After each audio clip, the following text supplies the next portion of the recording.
Good morning and welcome back to Truth and Transparency. Today's episode, Bryan Kohberger's 138-person wild witness list. Mother and father left off. All parents of the victims left off. But Robert Eller of Idaho Falls. On May 19th, 2022, Robert Eller is a familiar name as he was interviewed in this process. Defense Exhibits E, which is defendant's fifth supplemental response to discovery under seal, listed here's some reciprocal discovery. Well, Robert Eller of Idaho Falls crashed his car on May 19th, 2022 in Nez Perce County Wednesday night. A responding deputy then found a large quantity of methamphetamines. Let's talk about it. Good morning. Here we go.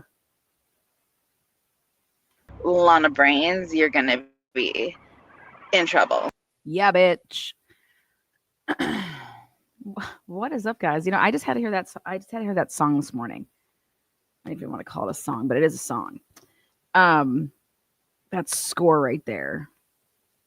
That music just to kickstart my Tuesday. All right, guys, welcome. And we're going to start with some memberships. What a sweetheart. 5 of you guys caught it. If you caught it, pass it around.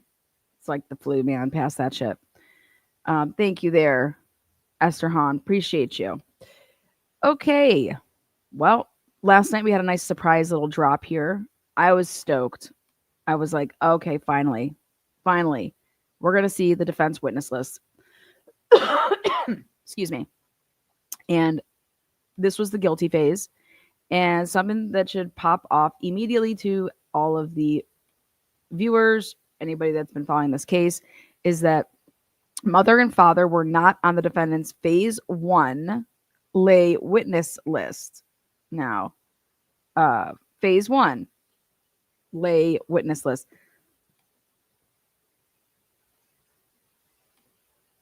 Lay means not expert, like you, me, but in an abundance of caution, Ann Taylor put down her witnesses at the end that were experts, just in case they were not deemed to be experts by Hippler at trial. So they would still be able to testify because you have to disclose your witnesses. But at the end, when we get, as you can see here, I broke it all down. Give you guys some stats here. There was over 69 people of the 138 people. Law enforcement.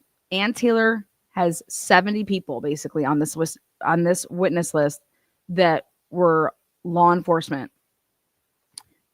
She also reserved the right here at the end, as good lawyers will do, and Mr. Clover reserves the right to call witnesses to impeach or rebut the government's case. Furthermore, Mr. Clover reserves the right to amend this list as witnesses become known and to call as witnesses individuals who have been disclosed as potential witnesses by the state. So if you're on that witness list, we are basically adopting that as well. And any other persons who were named by the state within other discovery materials. Now, not on the witness list, and I think it's by design. We were talking about it last night, myself and Bella. And I was like, Ann Taylor does not put down John Showalter. Does that mean that she wasn't going to call him? No, because the state was going to call him. I think that it was obvious if we were watching throughout the case, Ann Taylor was bringing up, well, I think it looks like the state is going to try to get in front of and call some of these witnesses who were their persons of interest in the beginning of the case. And basically who were their persons of interest, okay? When all of a sudden they got the name Bryan Kohberger, it just like, this person just, like, they just dropped off. There was nothing done with any of these people that were persons of interest, like in terms of how did we rule them out. So let's get after it. Again, I said 69 people in law enforcement. That breakdown was 21 Idaho State police officers. FBI agents 13, MPD officers 18. That's including Calvin, the Whitcomb dispatch. Pullman Police Department 1. There is no Pullman police officers on the state's witness list. WSU officers 2. And those 2 are not on the state's witness list. There is a CDA police officer. There's a Latah County sheriff's. There's 2 police officers, those sheriff's deputies, Latah County. Post Falls PD 1. And then Idaho State lab members 10. And then you have the coroner. So 69, to be exact, law enforcement personnel on the defense witness list. If there was to be a trial, we've been preaching it over here. Ann Taylor, without a doubt, was going ham on the law enforcement and the way that they conducted this investigation, and to basically show that, wow, okay, a lot of flaws, a lot of problems. So if you take roughly 70 people out of the 138 we just talked about, it's left with Ann Taylor put 16 experts on this list of her own in case the good old HIP didn't allow her to name these people as experts. And then we get into the fraternity and sorority and friends witnesses. And so I want to start there. Adam Lauda, not on the state's witness list. He is on the defense witness list. So again, roommate of Jack DeCore. Let's go.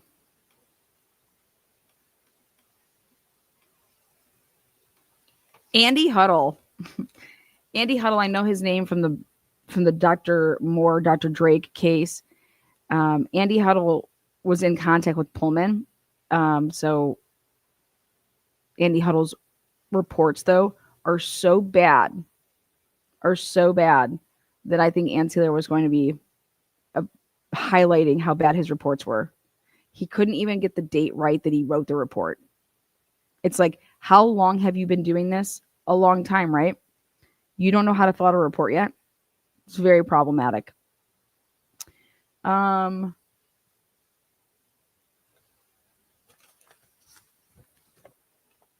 go down to Ava Wood, Aiden McEntee, Bailey Dempster. These people all right here. Sorority chicks. Obviously Bethany Funk, sorority chick as well. Brandon and Braden, or however they want to say their names right here. These 2 gentlemen were interviewed by Richard Battanti. Richard Battanti had the need to interview these people. If you don't know who Richard Battanti is, he was Ann Taylor's investigator. He interviewed these people on his own, as well as Ava Wood. And I was like, man, I'm interested in that. Well, it looks like Ann Taylor was really, really interested in different sections of the fraternity. So like, there's only one person that she was really going to talk to that was part of Sigma Chi. And that was Tim DeWolf, I believe. But everybody else, it has nothing to do with Sigma Chi. So this whole big like Sigma Chi rah rah rah, no, sorry. Ann Taylor wasn't interested in that. In fact, she was interested in the other 2 fraternities, which were the fraternity that Jack DeCore was in and the fraternity that Jack Showalter was in. And a little bit of she dabbled into the Forrester bunch, that's the house right next to Sigma Chi. Upmoors are involved in and stuff like that. But I will tell you what is not on this witness list. There is nobody by the name of any Farleys. Okay. So if somebody thinks that Farley, okay, was going to be some confidential informant that came forward and talked to Ann Taylor and was like, listen, we're going to talk about the drugs. Okay. They're not on this witness list, and they are not on the state's witness list. Okay. So that will blow up the whole, yeah, we were involved with distributing drugs to that house. It's not on here. No Farleys, no homeless transient names. Molly McMichaels is on here. Okay, she's a DoorDash driver, obviously. Could names have been added? Absolutely. I'd have to go back and check and see when HIPAA gave his like latest deadline, but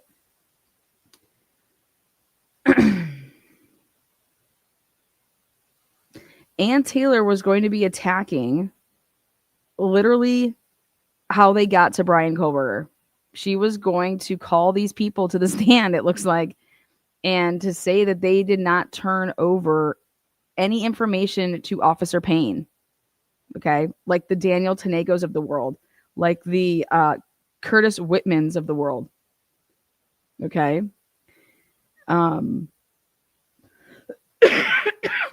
The Chris Ingalls of the world. If you start going and asking all of these people if they provide the tip, Bryan Kohberger, okay, and everybody's saying no, no, no. If you ask every single person that, if Ann Taylor was to cross-examine and say, did you provide the name Bryan Kohberger? Now, did you, when you were researching, did you ever come across a Bryan Kohberger? No. In your research? No. Would that be objectionable because we're getting to the fact of how you got to him? Is the state going to be like, objection, Your Honor, we need a sidebar here. If this is like, I thought we weren't going to be having the jury speculate on this. Well, I have an issue with this. That's exactly how you would like go at this. You got brought in on this case on what date? Okay. On the 13th. Perfect. And you never came across, nobody ever mentioned the name Bryan Kohberger to you, correct? Okay. No more further questions for that witness. I mean, they just literally thought in this trial that they were just going to poof, voila, Bryan Kohberger appears. You guys, that's wild to me. That's actually everything opposite of, you know, someone like a pro se litigant like myself. You know how much I get hammered on, like the other side saying they're objecting to my line of questioning. That I have to lay proper foundation. So I've like trained myself to lay proper foundation to be able to question a witness how I want to question a witness. I can't just start ripping off some question and it's like, wait, what the fuck is this about? So last night when we were reading off these names, it's like,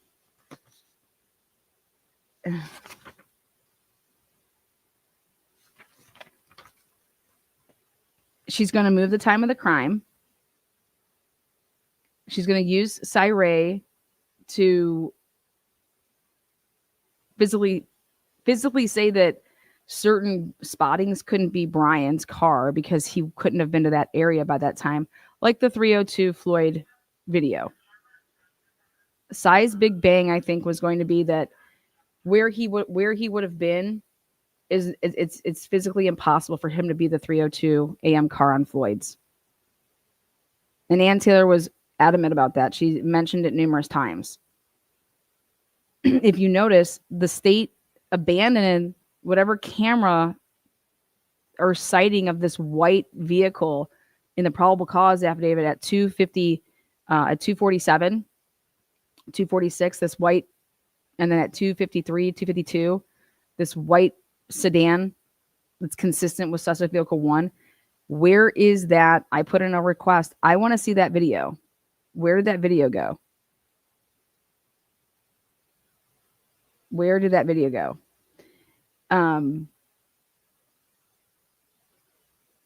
Where's that video?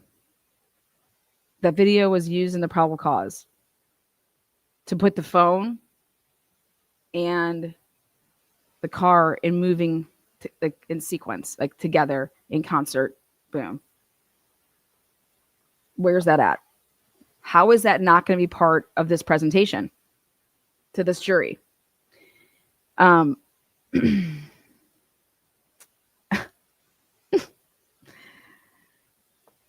God, here we go.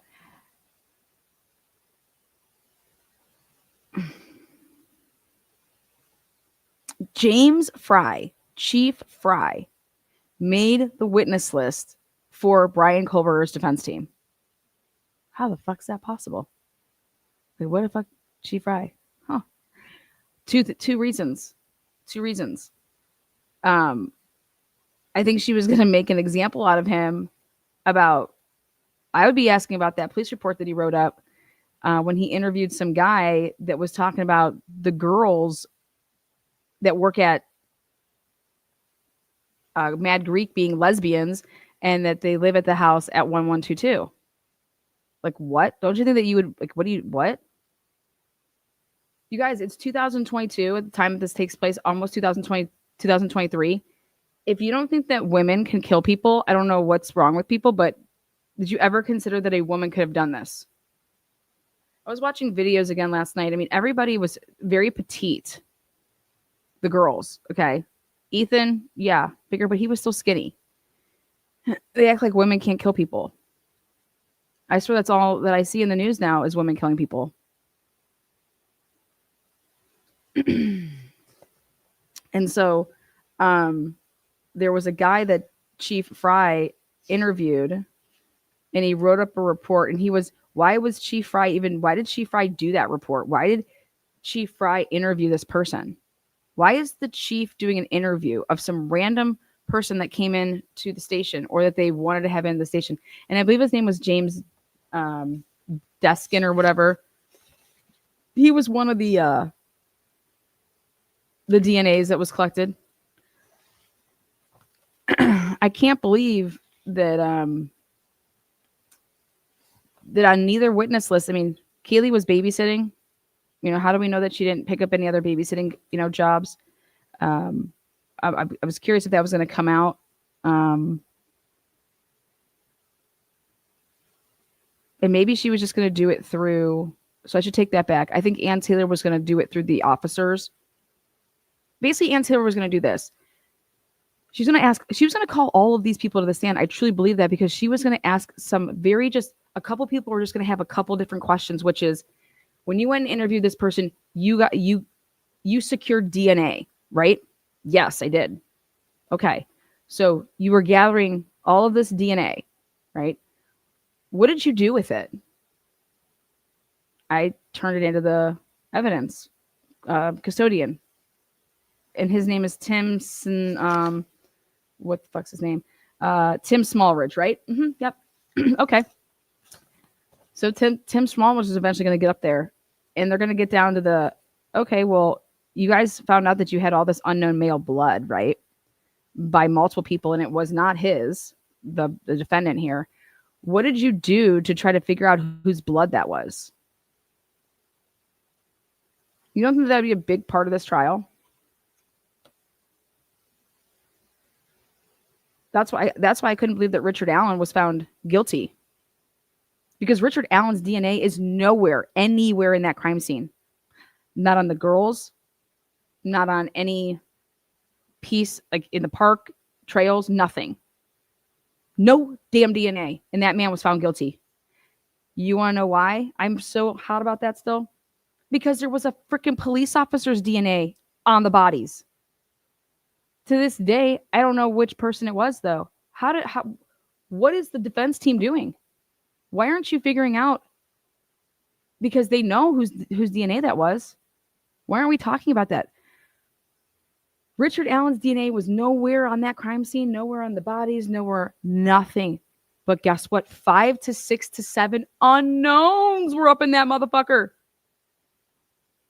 I was hot when I was in Indiana. That's why when I was doing my podcast and I'd come back out and give you guys breaking news from the courtroom, everything that I reported on is accurate. You know how I know it's accurate?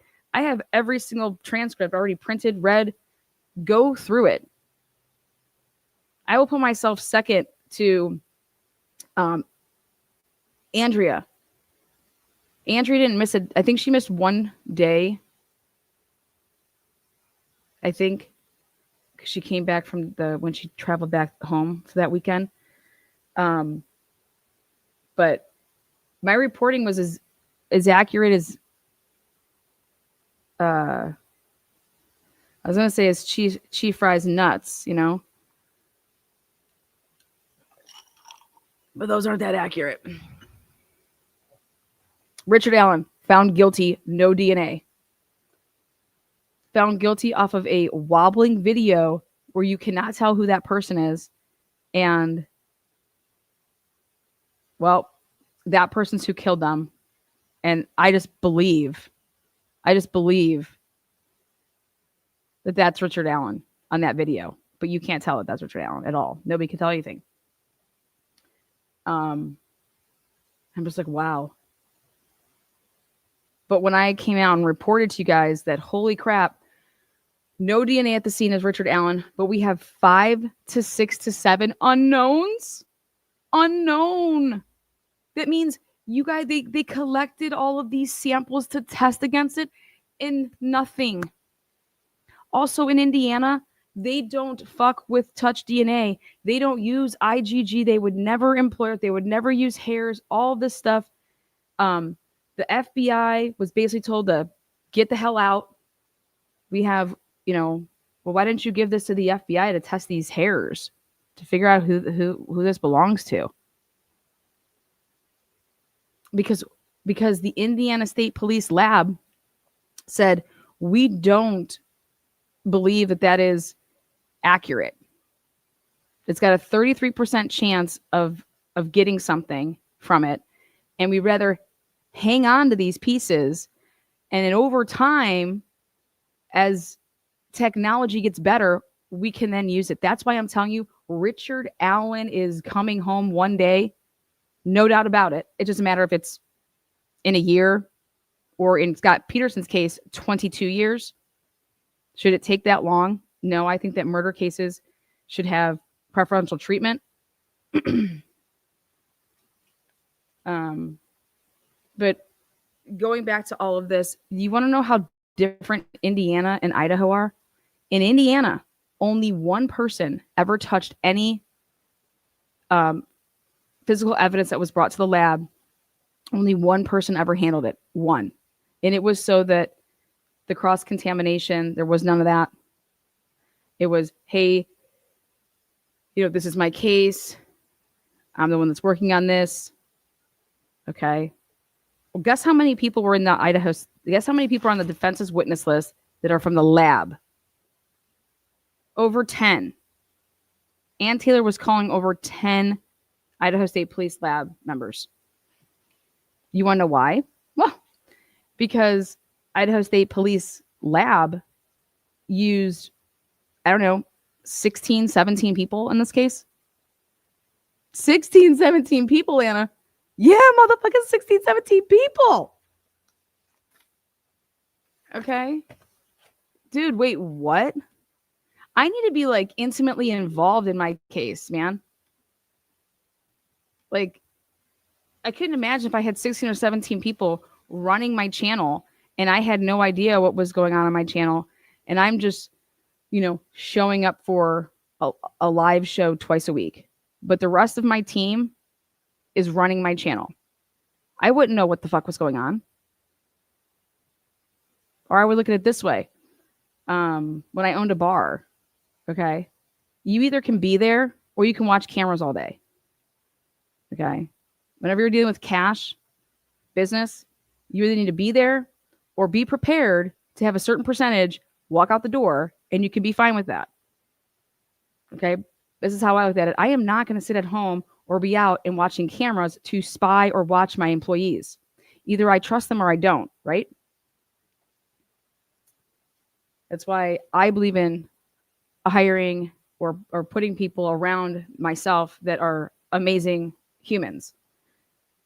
Like, I'm not gonna babysit you. I might as well fucking be there.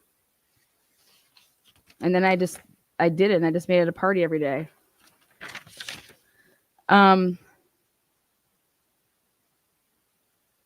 Miss those days. On my 28th birthday, I threw myself a party over there. I was dancing on the bar top. Fucking fell right down, landed on my shoulder. Oh my God. I still to this day can't throw a football the way that I used to be able to throw a football. You know, because I played in that lingerie football league. Okay. Getting off track here. Just reminiscing. So Ann Taylor had how many? 13. Was going to call 13 FBI agents. 13. 13 FBI agents on this witness list. And Nick Balance is not one of them. So might as well say 14. I wrote it in the let's see.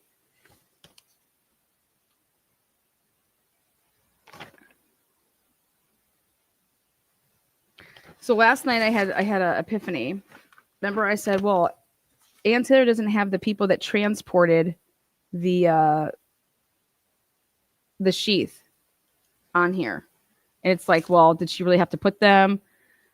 The defense or the state's going to have to put them because they're going to be talking about chain of custody, yada, yada, yada. And we're just going to be, cross-examining them.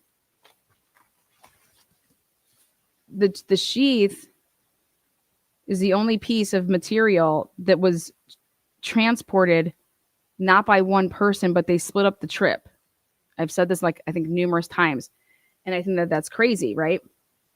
It's the only piece that you did that with.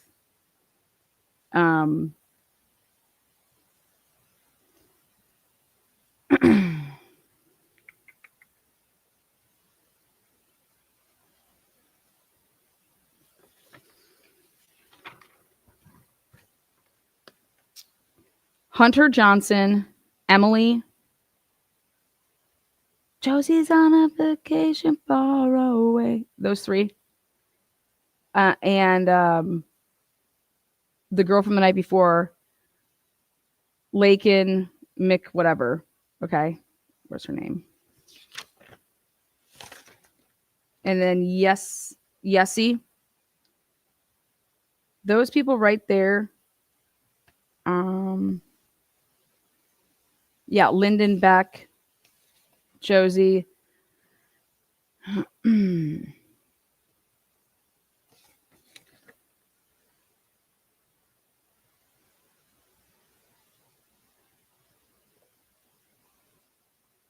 trying to make sure there's no one else. Okay.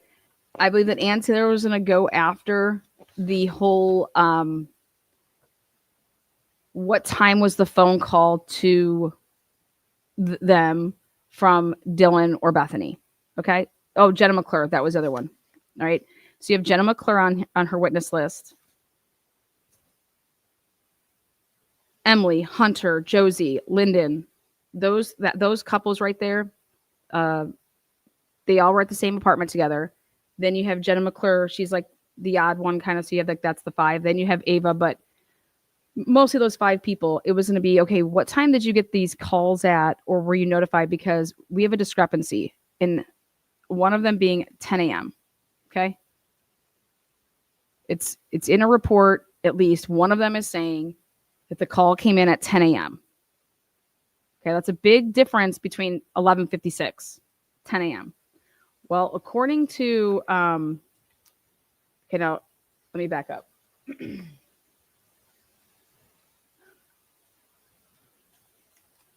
On Ann's defense witness list is Neil Urig, or whatever, how he wants to say his last name, from Post Falls Police Department. He's a forensic guy. Okay. Michael Douglas isn't on hers. Now, I'm not saying that she'll just worry about crossing him or whatever, but Neil is. That means she has specific questions to ask Neil. And I think it's going to be really hard, or really pertaining to this whole the victims and the roommates' cell phones for the health data. Okay. If the jury is shown that during the time period of 4:30 a.m. to 7 a.m., that the girls' phones are moving around and taking steps, how big of a problem is that if you're a juror? What's the best way to show the jury that somebody is not sleeping? I would say their phone moving. So if I was a criminal defense attorney, or if I was speaking to a criminal defense attorney on the behalf of saying, hey, I'm your researcher, I would be saying, hey, like the Jennifer Drake case. All right, we have a big problem here. Jennifer Drake's 911 call never originated in Hayden. So we need to hammer the fact that the police saying that they determined that Jennifer Drake was at her home when she made the 911 call is absolutely absurd, because that cannot be proven. And in fact, it's the opposite way.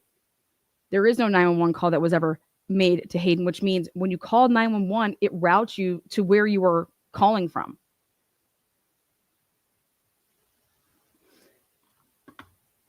Unless you actually call the non-emergency line for some reason.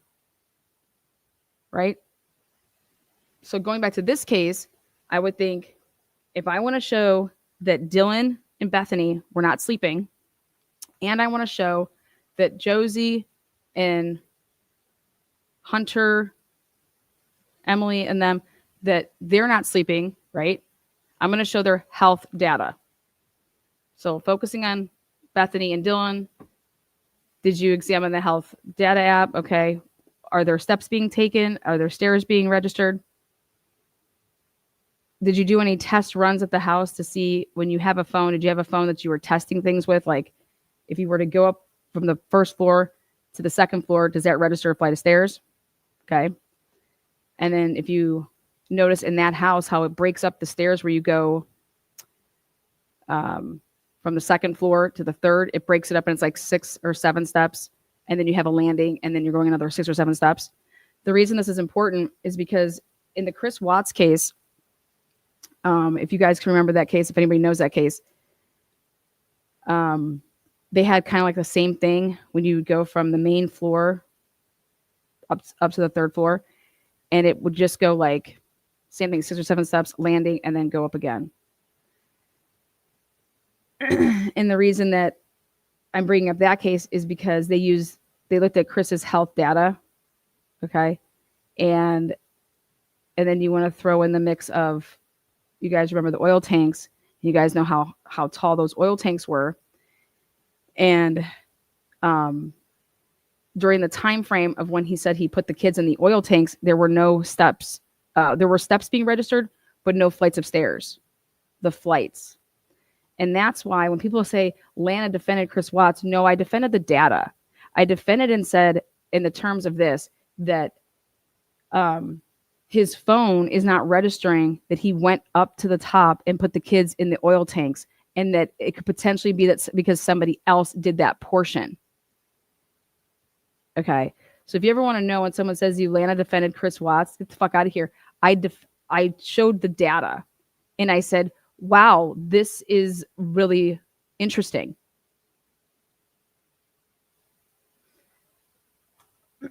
I also showed the data with the house in terms of the, it was like the Ring camera, but they use Vivint, whatever it was, and the garage door opener in the garage, whatever. But the point being is you would just you would take a phone and you would test it. You would take the iPhone, whatever phones they had, which they had iPhones, and you would just test it.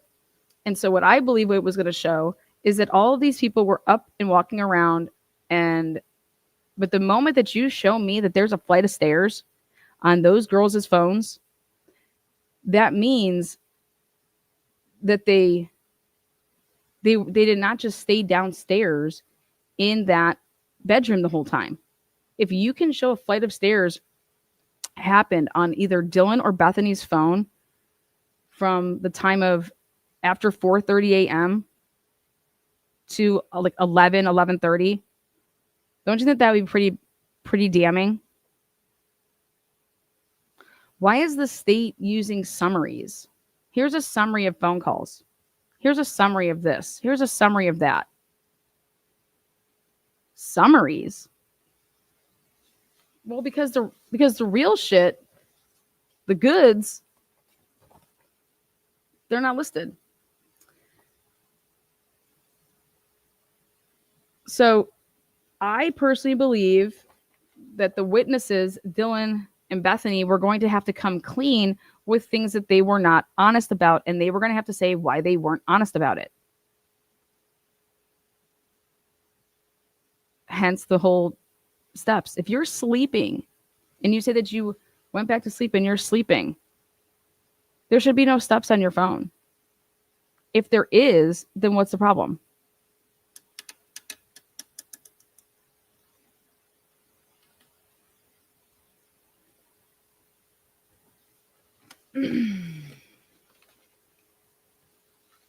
According to everything that Bethany said, she went down her room after being outside for 10 minutes or 10 seconds and went down watching baby daddy, and she's in her room, and she doesn't leave her bedroom until Hunter Johnson comes over at 11:50. Okay. Now let's ask ourselves this. Ready? Ready for this? If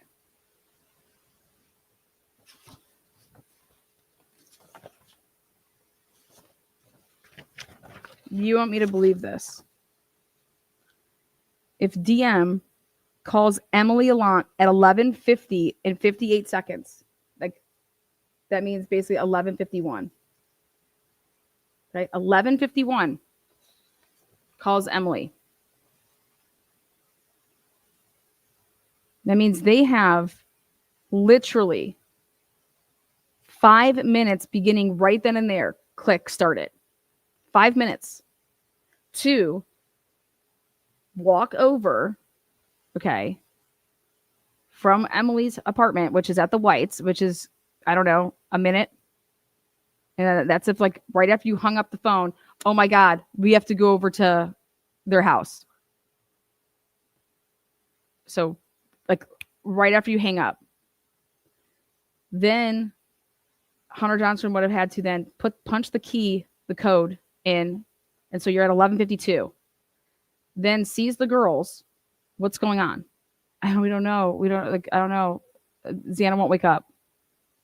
So he goes up there. 11:53. Then he comes back down. What? 11:54? Well, no, he went and grabbed a knife then. After he goes in the first time, then he goes and gets a knife. Then he goes in there a second time. Okay. Then he tells them, comes downstairs and tells them to call the police.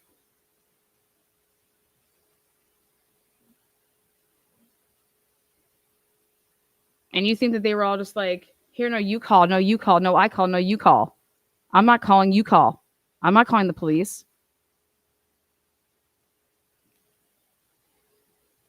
But that phone call to the police was made at 11:56.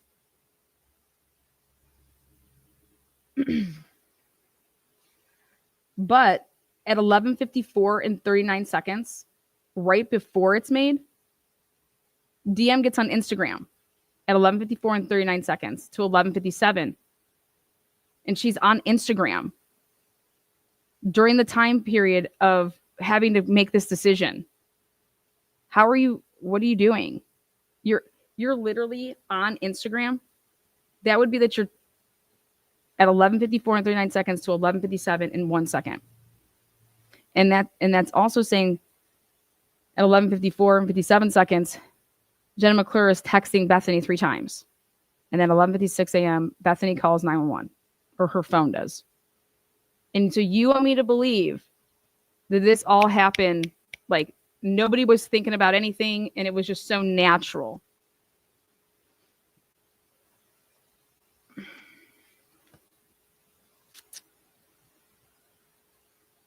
Meanwhile, at 11:49, BF calls JM to come over and pick her up. Why would BF need to call JM to come and pick her up? She doesn't know anything yet. You need to come get me. So Ann Taylor is going to have JM on the stand saying, okay, when you got a phone call from Bethany, you texted Bethany at 11:21 and 56 seconds.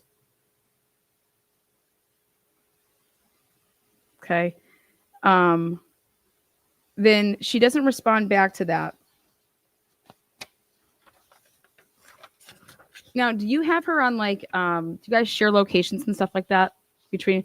And now, do you guys have it where you're, it will show if you're active or not on an app? So you can see if like I'm online. Were you able to see when you had texted her, was she active on anything? Okay, then instead of texting you back after that 11:21 text, DM actually, you actually text DM at 11:50 and 55 seconds, but that was right after you had a phone call with Bethany at 11:49. What was that phone call about? She wanted me to come pick her up. She wanted you to come pick her up.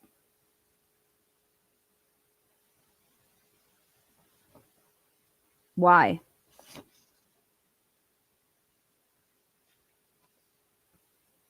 Hunter Johnson, they don't know anything, right? Hunter Johnson isn't even been called yet because of Emily. That phone call happens at 11:50 and 58 seconds.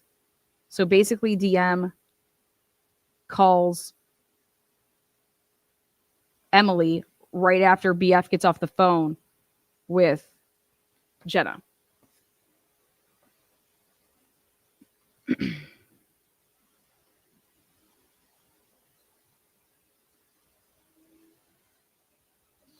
And now you put steps in between all of that. And then the jury is like, what the hell's going on?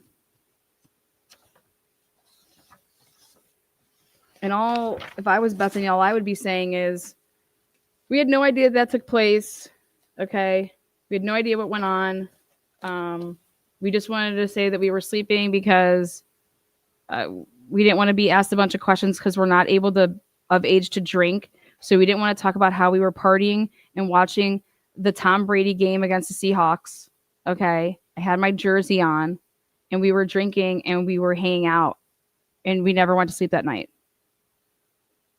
But we just said that we were sleeping because we weren't of age to be drinking and we didn't want to get in trouble for drinking.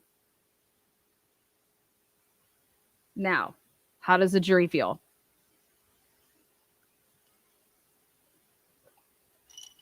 Wait, so you guys were never scared?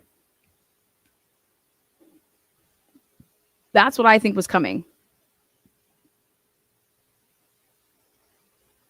That they didn't go to sleep, that they had just stayed up partying, continued to party. The question is where they did the partying.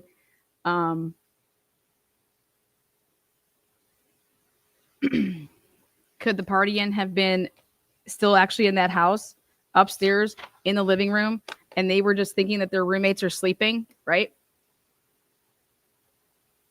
And we're up because we're going to hang out and play beer pong and watch that game.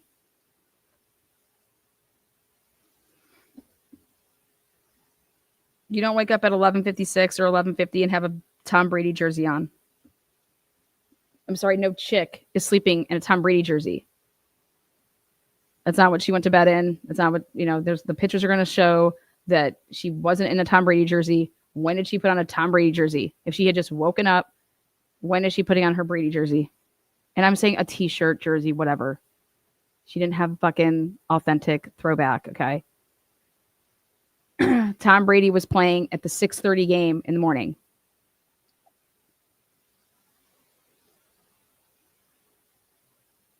If I'm so scared, I'm not thinking about, oh my God, I got to go grab my Brady t-shirt and put it on because, you know, it's Sunday, it's game day, and I'm going to wear my Brady jersey at, if I woke up at 11:50 and I'm going to go put that on. Like, come on, man.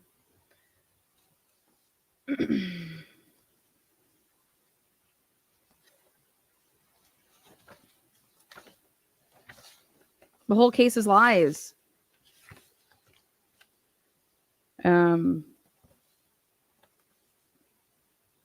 But would the jury understand, hey, we said what we said because we didn't want to get in trouble for drinking. We didn't want to get kicked out of our sororities. Like, is that going to be enough to say, like, listen, okay, we did not have anything to do with this, but we fucking lied. We were scared, but then we thought we were just fucking drunk and high, and then when we woke up, which we kind of really didn't wake up, we just drank all night and partied, and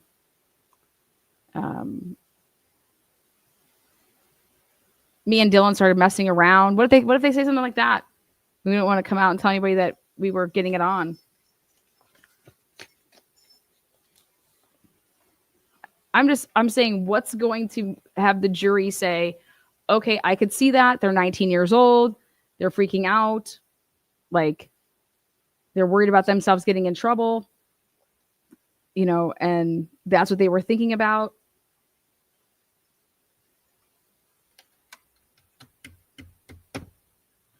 If you have boys over, they're going to be putting it on. And if you have guys that came over and were watching the game at your place and playing beer pong,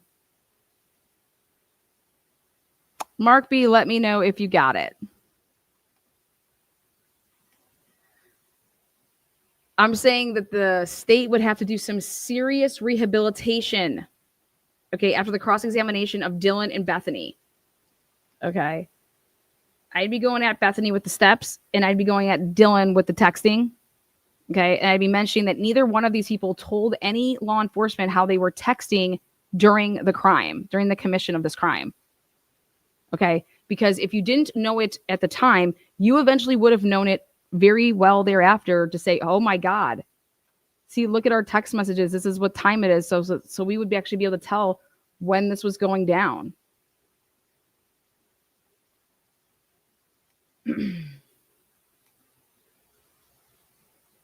I just want to know how a jury would respond. And you guys are the sample 631 people. So how is the jury going to respond to that? Then Ann Taylor, I think, was going to go ham on the people that interviewed the two witnesses to say that, did you vet their story? So Blaker, you interviewed, and then, you know, Detective Mowry, like, that's not even what you do, but whatever.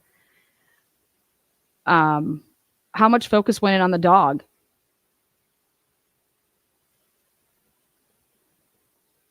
The dog barking. The dog's not barking at all, and then all of a sudden the dog starts barking at 4:17, but the dog continues to bark all the way until 4:45, almost 5 o'clock in the morning. Why'd the dog stop?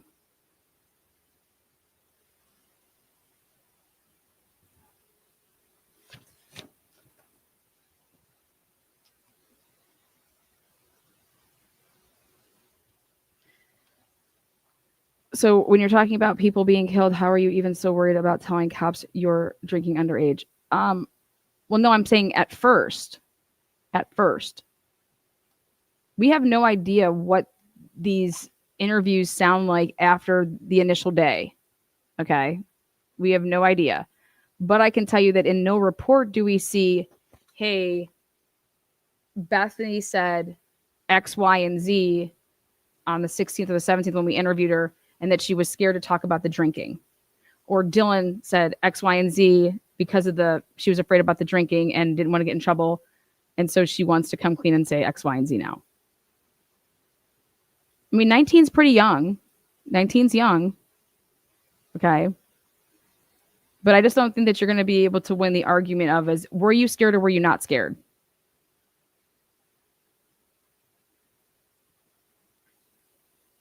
How does anybody go to sleep after seeing a masked man in their home? I would think it doesn't matter if you're 19 or if you're 50. That's going to fucking rock your world. A masked man being in your home.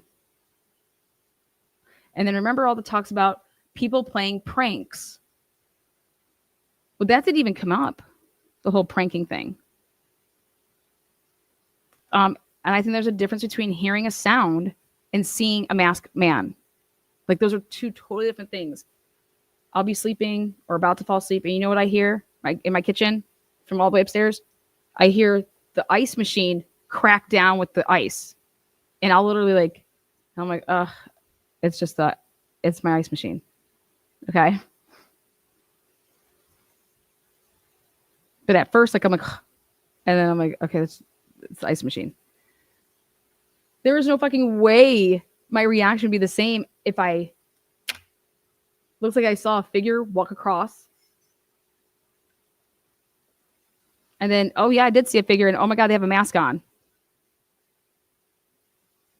Like, those are you. I just don't think you can say that those are two of the same thing. Hearing something and seeing something are two totally different things. And I believe what Bethany Funk offered was that the person didn't come through the back door, like the state is that's their narrative. I think that Bethany's exculpatory evidence is that she saw and heard what she saw and heard, and that she made a phone call to ask Dylan about, hearing a firecracker and seeing flash and what's going on. Now, ready for this? She's like, I thought that Ethan was just upstairs, like cooking food. Well, when you called Dylan, okay, the first time, wouldn't you ask her, think about this. Hey, what is that noise? Did you hear that big boom? What's going on up there? Is Ethan cooking? What do you think Dylan's first movement's going to be? If she got up out of bed, or she would say, I have no idea. I'm sleeping. I got to go. Because she's annoyed and she's like, I have no fucking idea. I'm sleeping. Bye. Or, I don't know. He wasn't home they weren't home when I went to bed. Let me go check. But no, what she says is, I didn't hear what Bethany heard. Which even leads me more to then this is, what are you talking about? You didn't hear what Bethany heard. What did you hear? Because you said that you heard, Kaylee said there's somebody here and a scream or a commotion and then running down the stairs. But wouldn't you just go out your door and look into the kitchen and see if somebody was cooking? Or go out your door. It's 5-6 steps to literally get to look down the hallway where Xana's bedroom is.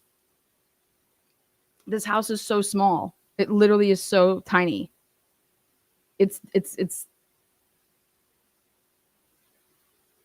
very small. It's deceiving to say that it's 3 floors. I think the biggest area of it is the first level and it being spread out versus the second floor and the third floor.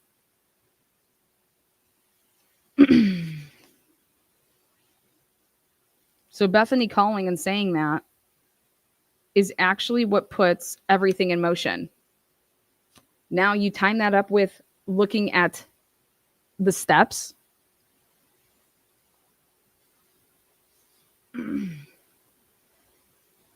If there are no steps on Dylan's phone from 351 after she saves that number to 419, then Dylan's story is for the most part shit.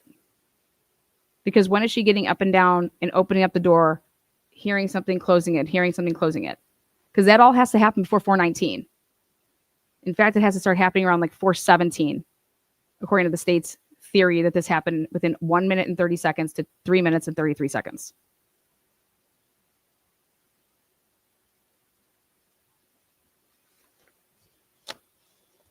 So if Dylan does not have any steps on her phone from 3:51 a.m. to 4:19 and 33 seconds, as a juror, what would you think? That the opening and closing of the door 3 different times could not have started before 4:19, right? The person in the vehicle that's leaving, who's the killer, is leaving at 4:20 and 47 seconds. Like on the camera means that they have to be out probably to their car by 4:20 and some change to be able to do all of that. If you're going to try to say they ran and then just got in their car all bloody, fuck no, you're not getting in that car all bloody. What? This person is going to have to take off their clothes. They'd be pretty bloody.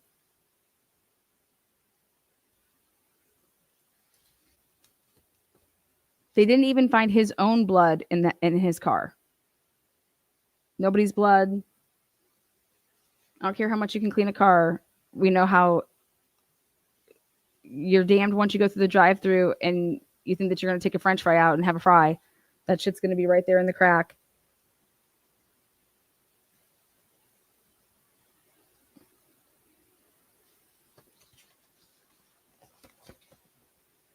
So Ann Taylor seems to me that she was going to go ham at the investigation.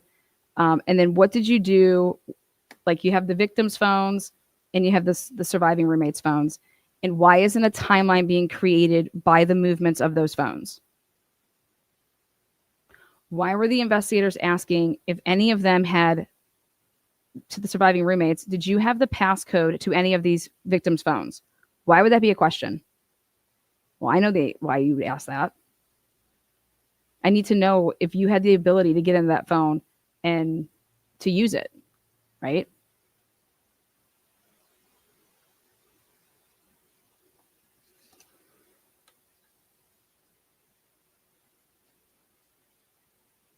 Do you know that in no report by the state is there any mention that we've seen so far about the health data of any single person in this entire fucking case? Not Bryan's, not any of the victims, and not any of the survivors. Nobody's health data. We just sat through the Karen Reed case, and all that was digital data on the movements of these cell phones. It is 2025, and you're going to sit here and tell me that we live in the digital world, okay? And I know for a fact you have young people that are going to be jurors. You start talking about, yep, you have your, hey, guess what? When we take our phone and we take some steps and we go this way, we take some steps and we go that way, and we're carrying this, it's going to register that we took steps.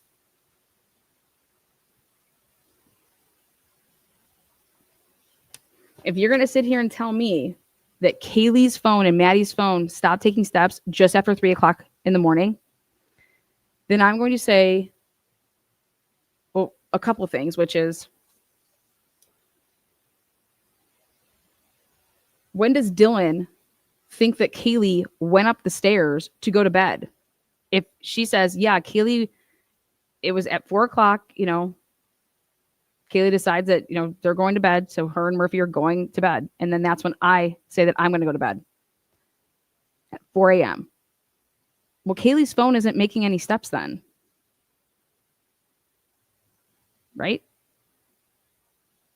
Or her phone is making steps and it's like, okay, that makes sense. Right? Everybody that we've heard from has said that, and we do it all the time. I go and I walk to the kitchen over there. My phone's coming with me, even just to take those steps, right?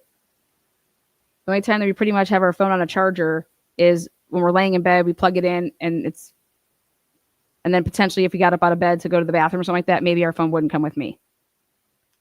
But you can bet your bottom dollar that if you're scared and you're going back and forth to the door, to the bed, and You're going to make a run.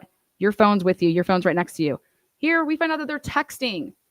How's the jury going to feel? Well, I don't know. If I'm on the jury, I'm thinking, well, they had access to their phone and they're texting with themselves. They don't make it known to anybody until 11:56 about what happened at 4. But yet the first thing that they say to the 911 caller is pretty much, let me tell you what happened at 4. You wouldn't have even been able to sort that out yet if you just had realized what you had realized in that moment of time. Like, what the fuck? You wouldn't be saying that to the 911 caller. That means that you've had time to talk about it, that you're going to say, and why, if you were looking at your phone, why wouldn't you say that it happened before? Like, why are you saying 4? It didn't happen at 4. Your phones would reflect that this happened more towards 4:30. So think about that as well. And what that tells me is subconsciously, you know that everything took place earlier and that the texting was afterwards. That's what it would tell me subconsciously, because otherwise, if you have your phone, it would just be, yeah, at like 4:20, I start doing X, Y, and Z at this time. Here, can you give me my phone when I'm doing this? Let me show you my phone. We start texting. You don't think an officer is going to be like, yeah, I want to see this?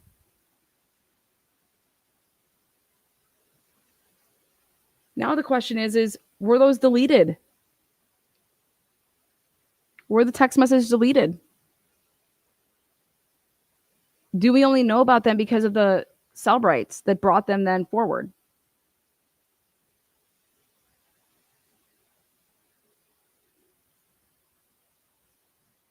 Why are you letting people testify to the grand jury to fucking known falsehoods? That's insanity to me. Well, they did it. On this defense witness list,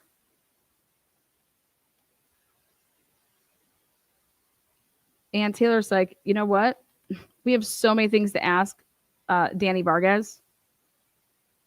I'm going to ask Daniel Tanego and Curtis Whitman.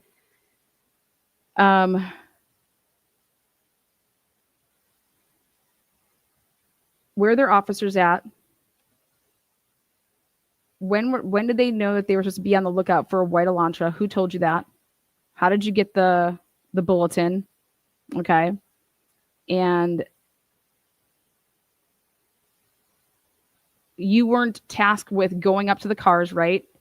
It was, don't approach the vehicle, just make a list. And then what were you supposed to do with that list? And you just were querying cars, right? Here's the passes at WSU, parking passes. Here's a list of anybody that has an Elantra. Okay. So was your query just that? You didn't come across it? Okay. Because one of those guys that's exactly what the query was. And then the other guy was, 20 minutes later, then I think it's Curtis Whitman that physically finds this vehicle because he's just driving through the parking lots of WSU. But in November, on the 27th or the 29th, it would have been a different license plate. Okay. So the queried one has a white one with the plates being Pennsylvania. And then the one that Whitman would have found is the white one with Washington plates. Okay. And on this spreadsheet, there's nothing that says who the owner of the vehicle is, or if it did, remember, it got redacted for us. So she'd be asking, okay, what did you do with your Excel spreadsheet? When did you turn that over? And who did you turn it over to? And she's going to get both of those guys, Curtis Whitman and Daniel Tanego, to say that they did not turn them into the tip line ever. Okay. And that it went to their person in charge, which was Chris Engel. Do we understand that Chris Engel, nor Daniel Tanego, nor Curtis Whitman were on the state's witness list in this fucking case? And yet we have to hear from Judge Hippler, who's telling us a lie when he says, you can't sit here and say that a partial identification was not made from the WSU query that Curtis Whitman and Daniel Tanego did. No, Hitler, you're fucking smoking so much crack cocaine. Because no, that didn't happen at all. Like, never once. Because then this is going to be the question. What did you do with the list again? You gave it to who? So you didn't sit down at a computer and look up these people and say, okay, this person is so-and-so. Then I started Googling them. Then I started doing this. You didn't use any of your TLO, putting it through any systems, right? No. We were just to give them a list. If we come across any while we're working, be on the lookout. Well, here it looks like you went out of your way to try to find this vehicle. Now, it does not say in the be on the lookout, it does not say that this has anything to do with the Idaho 4 or the University of Idaho murders, does it? No. So this be on the lookout, it doesn't say the detectives in Moscow are interested in finding and looking for a white sedan. Here's the picture because it's for the case of the University of Idaho student murders, right? No. Okay. So you have no idea what this could be for. Were you ever told in person, in a briefing, hey, this is what's going on? This internal bolo. I would love to know that answer. And it came from the Idaho State Police, not from Moscow, right? What's the letterhead? Who's it from? Idaho State Police. Okay. So do you get those often? You guys are in Washington. Idaho State Police is in Idaho. Yep. There's the border's really close. Does the Idaho State Police often send you be on the lookouts? Like, these are the type of questions that Ann Taylor would be laying down and asking these guys. Okay, so you were told not to approach the vehicle, not to approach the person. They just simply wanted you to, if you came across a white sedan that was an Elantra between the years of what? 2011 to 2016? 2011 to 2013. 2011, 2013. Did that ever change? Then why are there Elantras on this list that are from 2014 to 2016? If that never changed, why did you even write down this? Well, because when I just queried it, I just hit this button, then this button, and it just popped up. Now, did they ever say, hey, when I say they, did you ever see a be on the lookout for any of these vehicle? And I would go through the 7 other charted ones that the FBI did. There's 7 charts of the car. So the 1 through 7, here are the makes and models. You are only given that bolo, though, on 11/25. So on 11/25, they were that confident that it was an Elantra. And on the same day, 11/25, at the be on the lookout happened, they found Bryan's vehicle in a parking lot by Love. So I was like, Ann Taylor's totally going to call this Love guy. Love is not on the witness list.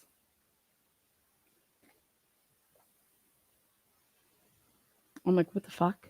Because I would want to show to the jury, if I'm going the whole route of that this was a planted, okay, I want to say there's 22,000 Elantras. And you're going to sit here and tell me that the first person to fill out an Excel spreadsheet comes across in the first batch of 12 Bryan Kohberger's motherfucking Elantra? Are you fucking serious? And it's not even within the 2011, 2013 range at 11/25? And I would be asking Love, well, when you did your query, it wasn't like a query of, you were just driving around. And when you saw these in these parking lots, you noted them, right? So you didn't query anything. Okay. But your be on the lookout said 2011 to 2013. Why were you writing down 14, 15, 16s? I don't know.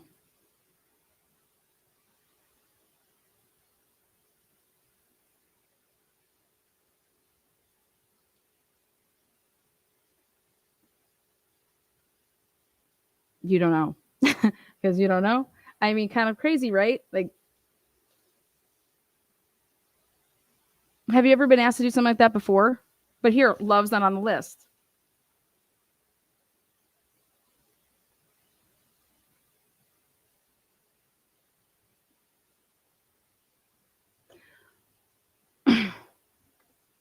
Could Ann Taylor ask Daniel Tanego and Curtis Whitman?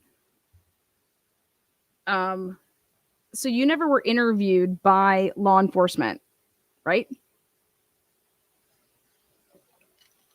Well, we are law enforcement. I understand that, sir. You're WSU, Moscow Police Department, FBI, Idaho State Police. You're turning in a tip? Well, no. I didn't turn in a tip. Okay. Idaho State Police, Moscow, nor the FBI came and sat down and said, hey, we need to interview you. What were you doing on November 25th? What happened at this time? Did you write up a report that while you were working, you came across this vehicle? Did anybody ever ask you to write up a report on that vehicle or the vehicles that you queried and when you did it and how you did it and anything like that? No. So you were never interviewed. You didn't write up a report. You didn't turn a report in. No, no, and no.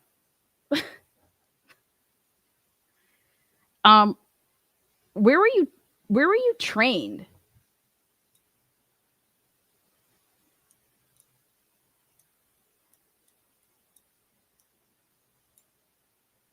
Even after the fact, okay. Have you ever read the PCA that your name is in? Do you know what a probable cause affidavit is? So you never met with Officer Payne and provided any information to go into a probable cause affidavit? No. I never met with Officer Payne. I never met with anybody. I was never interviewed. What?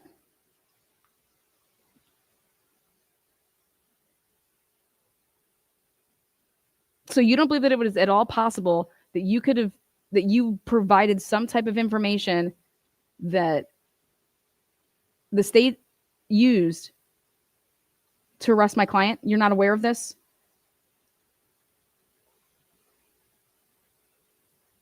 You're not aware of the fact that you finding this vehicle on 11/29 at midnight went in their timeline? No. Well, I mean, I found out, I guess, after the fact. Okay, yeah, let's talk about this. Let's talk about how you found out.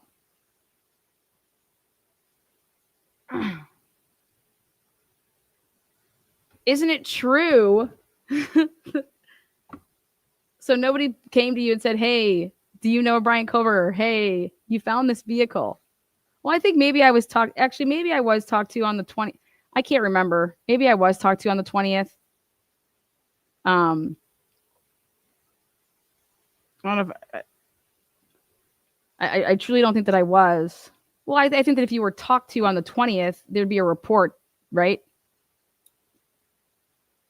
Officer Payne would write up a report that he talked to you and put it down that on December 20th, I met with Officer Curtis Whitman and Officer Daniel Tanego. Does anybody find that odd? Officer Payne testified under oath that he, before the 19th, didn't know anything, never heard Bryan Kohberger's name ever, not once. Okay? So the 19th, you hear it. Then what? Well, Officer Payne, everything that you put down in your reports here, that's like what you did. So did you ever go and talk to Daniel Tanego? Did you ever go and talk to Curtis Whitman? Why are you using them instead of using, I don't know, Love in his finding of the vehicle on 11/25? Why isn't there a report that you ever talked to these guys?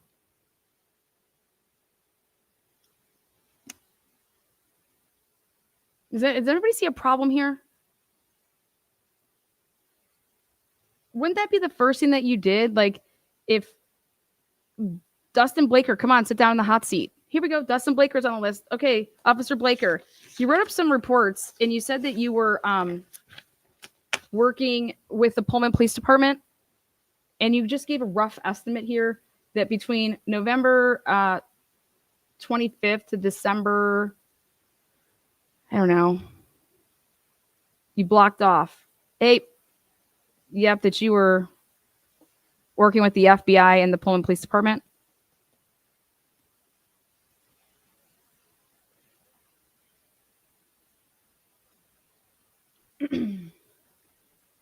Can you describe when you say working with? Like you would report to work every day at Moscow, and then you would just drive over to Pullman, Washington, and drive around? What the fuck? Like, this is Tina with What the Fuck Transition Services. Your reports here are very interesting, Officer Blaker.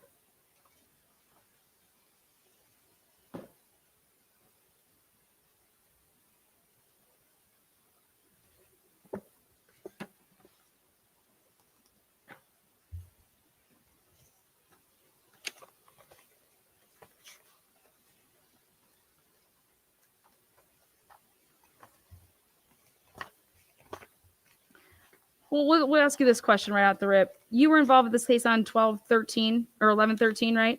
Do you know what date your first report was written on? Oh, God. I couldn't tell you. Well, would it help for me to refresh your recollection? Sure. That'd probably help me. Okay.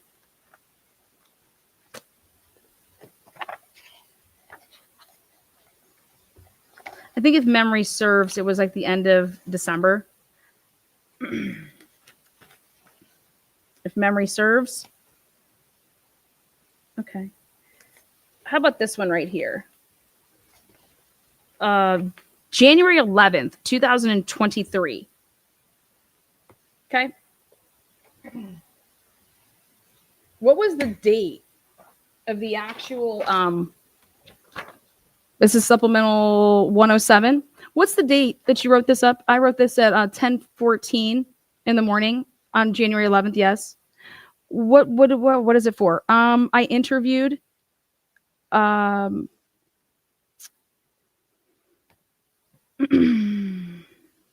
don't think this was my first report though. Well, what is it? I interviewed Hunter Chapin. What's the date that you interviewed him? November 13th. So you didn't write that up until January 11th. Officer Blaker, how many reports have you written in your career to that point before this incident?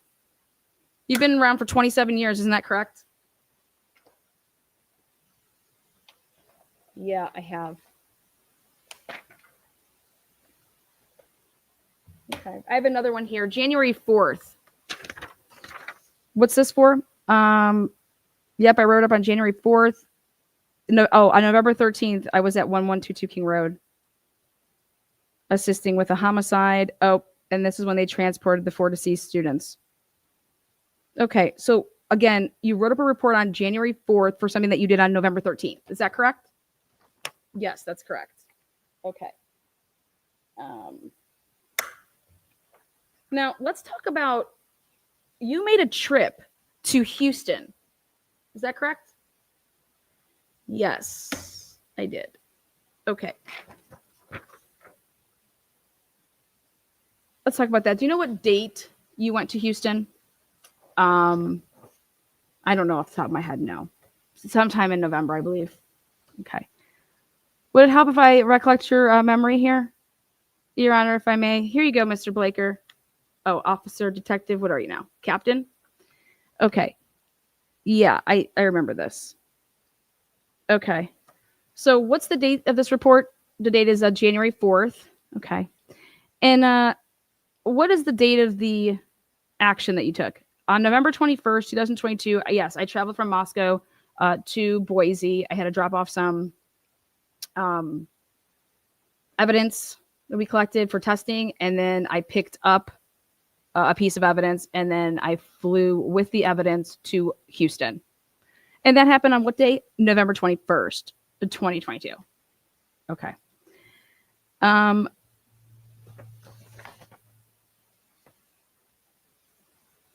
you tell me who approved your report? That would be it was reviewed by Detective Payne. And what day was that? January 10th of 2023. Okay, so this is you do this action on November 21st, 2022, and then you write up the report on January 4th, 2023. Did you like write down on a list, like a piece of paper somewhere, what you did? How did you write up your report? Just from memory? When you typed it up on January 4th? How did you do that? Just by memory, or what'd you do? Did you have a notebook? Yeah, about that. Okay. And my next question is, do you know when this had to do with DNA, right? Do you know when we actually received that you went to Houston? Are you aware of when the defense found out that you went to Houston? How does 2024 sound? No, I mean, I'm not. So when you write up a report, you when you type it up and it's in the system, right? Do you then like physically go and take print a copy and go hand it to like, hey, here are the reports I wrote today. So I don't know. How does that work? No. Can you guys believe that? The defense did not know about anything to do with any DNA until 2024, after the in-camera review that happened in 2023, late 2023. And so we get the discovery, all of us that have been watching this case, we get the discovery in this nice little bow, reports 1 through 314 altogether.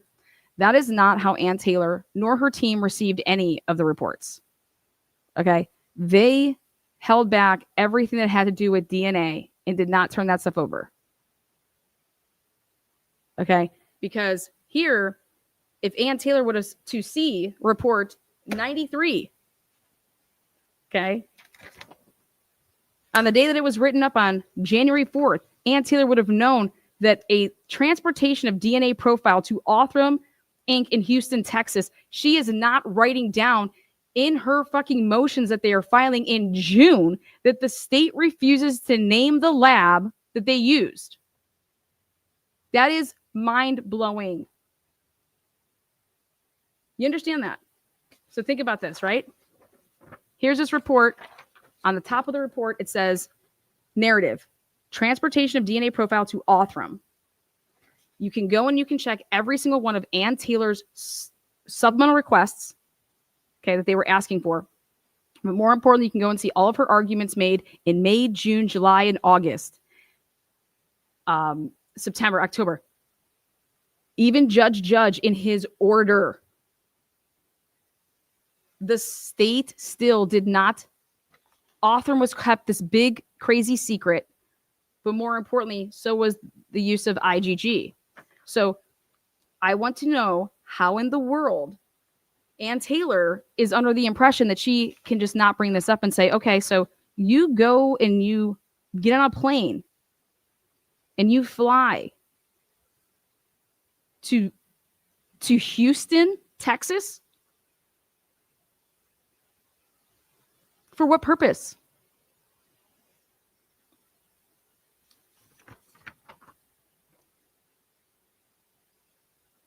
So on the 21st, who made the decision to say, hey, Blaker, you're going to get on a plane after you go pick up a vial? Because that's the whole thing, is that on the 21st, this is what's wild, right? On November 21st, as Blaker is flying and being told that he's going to be flying to Houston, okay, on November 21st, guess what guess what Darren Gilbertson is doing? And Payne and Talbot. They're at the house doing murder test runs. Fuck, what? On the same day. This is a week after the murders. They didn't have a clue. They were in all different parts of the world and in their head space, and what you have to reel in, if I would have been Anne, is we have to reel in why you guys were in all different spaces. And it's because of the initial what you guys were told. You guys didn't vet what the surviving roommates told you. You didn't use the deceased's phones. You didn't use the surviving roommates' phones. Who the fuck doesn't do that?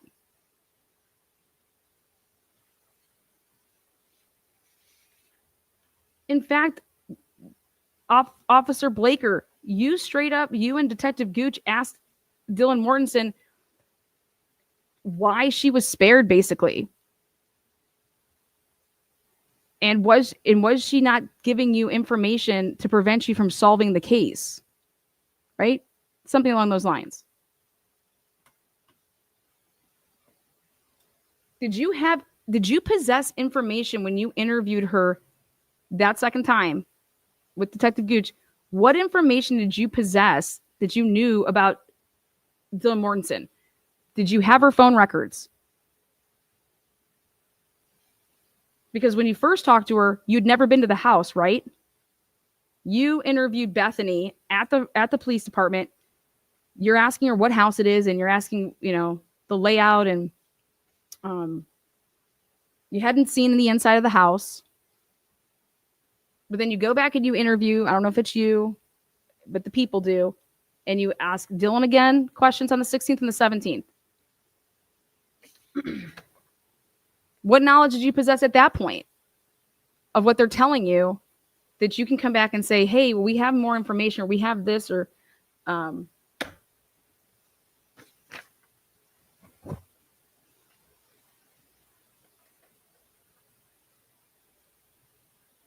Officer Blaker, isn't it true that you did not write up a report in this case that began with you on 11/13 until December 28th? So what? 6-7 weeks later. That's your first report. Can I ask why? What's protocol? What's policy? So nobody was getting on you in the department to say, hey, where are these reports? I'm trying to brief the rest of the fucking department on where we're at and what's going on. Where are your reports, Officer Blaker? Don't you think that in order to be accurate, which that's a big part of the job is accuracy. In order to be accurate, wouldn't you have to write a report fairly soon after you do something to be as accurate as possible? Well, no, not if I'm using my body cam, and not if I'm, oh, did you have a body cam on? No. I had a recording device when I interviewed people. Were you wearing a body cam when you were running around Pullman and doing all this stuff in Pullman? No, I was not.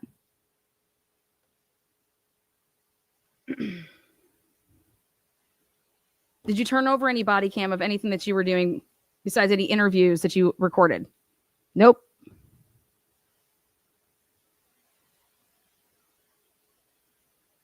So, for example, you could go back and look at your interview with, you can go back and look at your interviews if they were audio recorded and make your report off of that, right? But how many interviews did you do from 11/13 until 12/28? I got you for maybe 5. Bethany, who else did you interview at the station 11/13? Yeah, a couple other people. Okay. And then you moved away from the whole interviewing people, right? Well, I did it with Detective Gooch. Mm-hmm. That was on the 17th, right? Yeah. And then I did Bethany's, the Reno one. So you were done interviewing people on the 17th. Yeah, I think so. Unless I may have interviewed Dylan again on the 23rd, because that's when we did it with Detective Gooch, I think. So you basically were Dylan and Bethany's handler. Is that fair to say? Anything that happened with Dylan and Bethany, you're their handler, right? In fact, you were texting with them, weren't you? You were going back and forth with text messages, right? And it wasn't until 2025 or 2024 that you actually turned over a bunch of text messages between yourself and them. Were you in 3 ways with them, text messaging?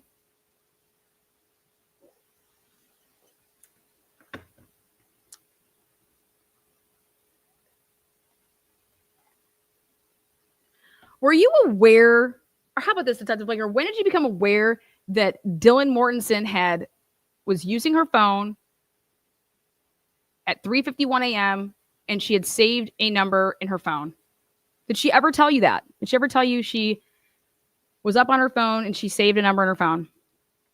No, in fact, you wrote in your report that Dylan Mortensen was sleeping from 2:10 a.m. until when she was awoken at 4 something, right?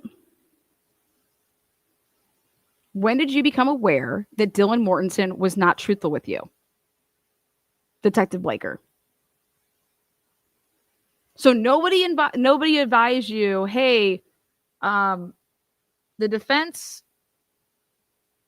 provided this new sheet from the Cellbrite showing that Dylan Mortensen was on her phone all fucking day, all night, and that she was saving a number at 3:51.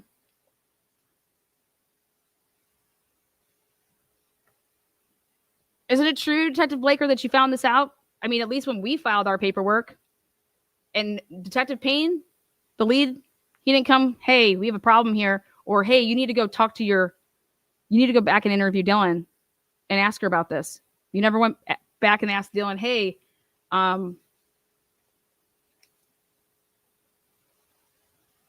were you like up saving? Were you up like texting? Were you up? What were you doing that night that you saved a number? Did anybody have access to your phone? Was there a report that you did? Did you ever talk to her again and ask her what she did?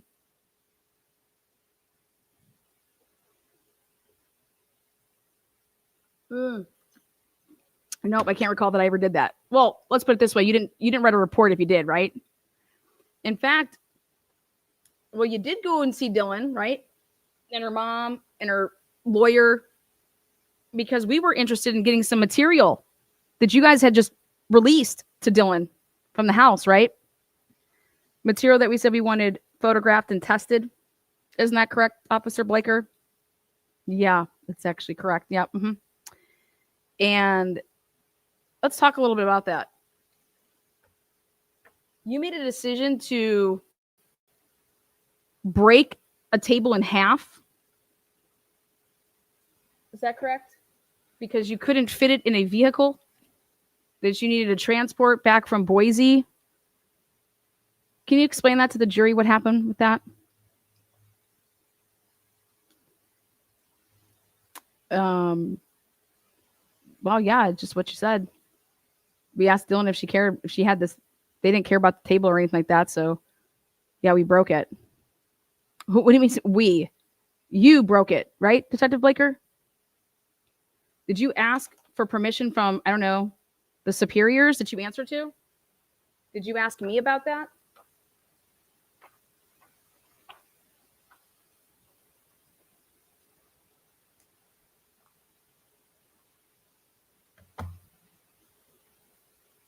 So I'm going to direct you to Supplemental Report 140. If you could take a look at that, see if that refreshes your recollection.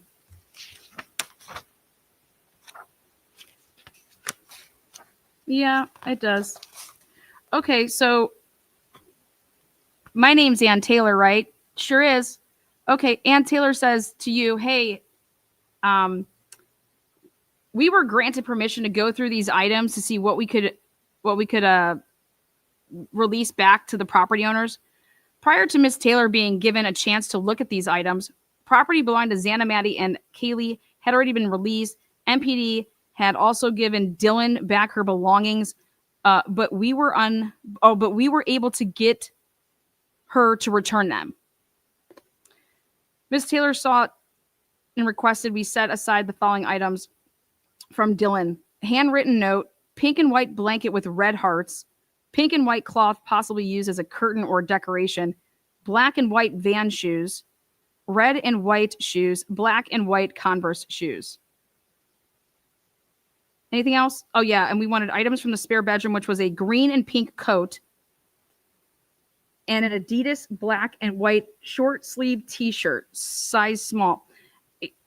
So, Officer Blaker, I'm going to stop you right there. Whose bedroom was the spare bedroom downstairs? Nobody's. It wasn't anybody's. It was a spare bedroom. Okay, exactly. So my point is, why did you take anything out of the spare bedroom and give it to anybody if it's not theirs? Did you guys provide pictures of the inside of that room to Bethany and Dylan? Yes or no? Did you ask them, is any of this material yours? Do you need any of it? Isn't it true, Detective Blaker, that the only reason that you had provided the Adidas black and white short sleeve t-shirt, size small, and the green and pink coat to Dylan would be if she said that that was hers? You don't know Dylan, do you? So have you ever seen Dylan wearing those items? Or you were like, oh, I know that those are Dylan's and I'm going to just go give them to her? Isn't it true, Detective Blaker, that the green and pink jacket had blood on it? And it was located in the spare bedroom? And now, what bedroom did the girls tell you that they were in that night?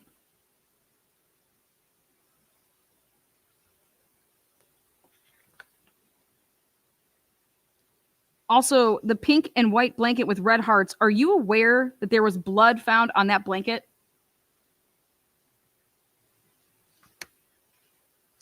The items above were placed in a cardboard box and set aside until Miss Taylor can get a court order stating that she can take the items.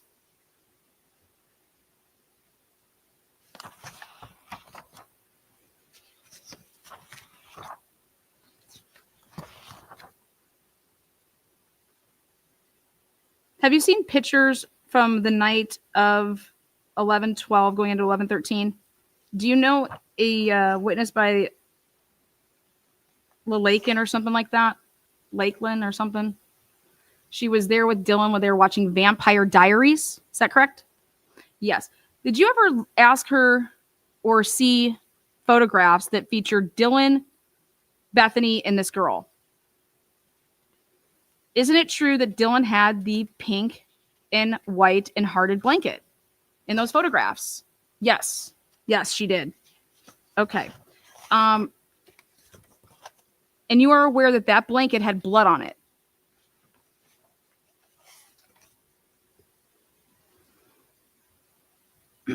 I've come to learn that the blanket tested, positive for blood. Okay. Well, where was the blanket found? You walked through the house that next day, right? On 11/13? Where was that blanket found, Detective? How does a blanket have blood on it and be in the room of the surviving witness, Dylan Mortensen? Did you guys ever figure out who that blood belonged to? Wait, you guys didn't find it. We found it, right? You guys didn't test it, right?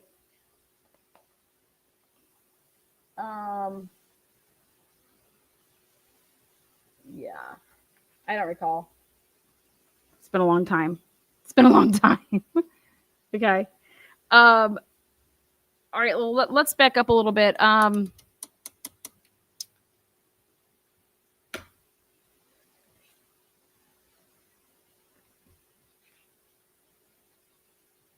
Have you ever seen Vampire Diaries? Did you write up a report that stated that the girls watched Vampire Diaries and that they Dylan specifically couldn't remember if she was having like a dream or not, and something to the effect of there's some I'm here to help you. Okay.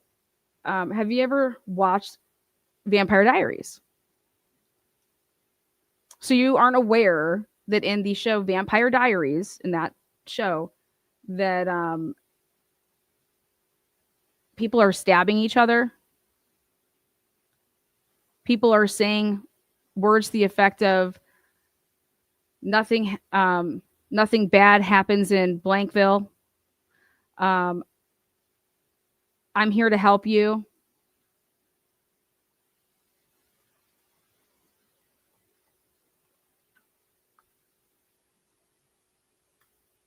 I'm not asking you to speculate here, detective.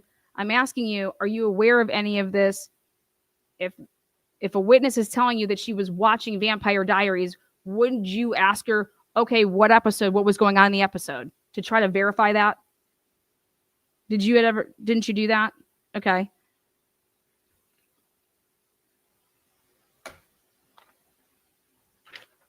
And so in your training and experience, detective,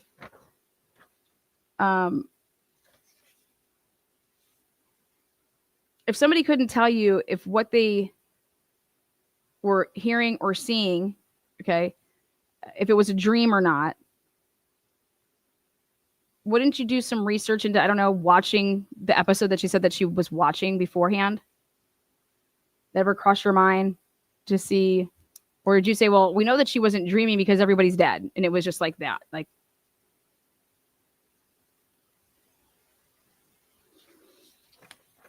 detective, on 2/22/2023, you wrote up a report.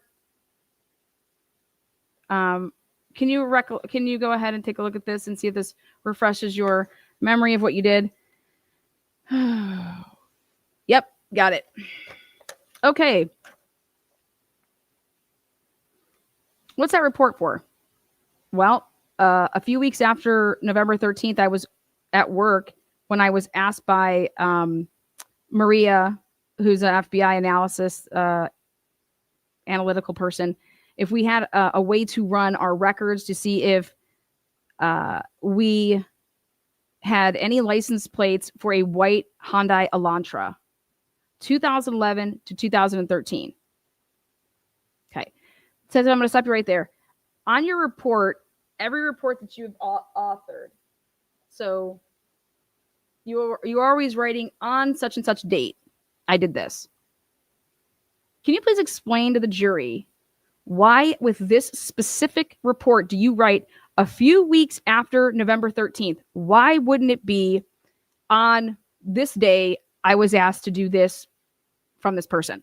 I mean, we could sit here and read off every single one of the reports that you've authored, detective, and it's on February 22nd, 2023. I was listening to the tip phone calls, on November 13th, on November 21st, on every specific date. And here we get to a very important report, and you say a few weeks after November 13th. Isn't it true, detective, that you have no idea what date that was? Is because you wrote a report on February 22nd, 2023 for something that you did a few weeks after November 13th? Detective Blaker, you've been promoted, haven't you, to captain.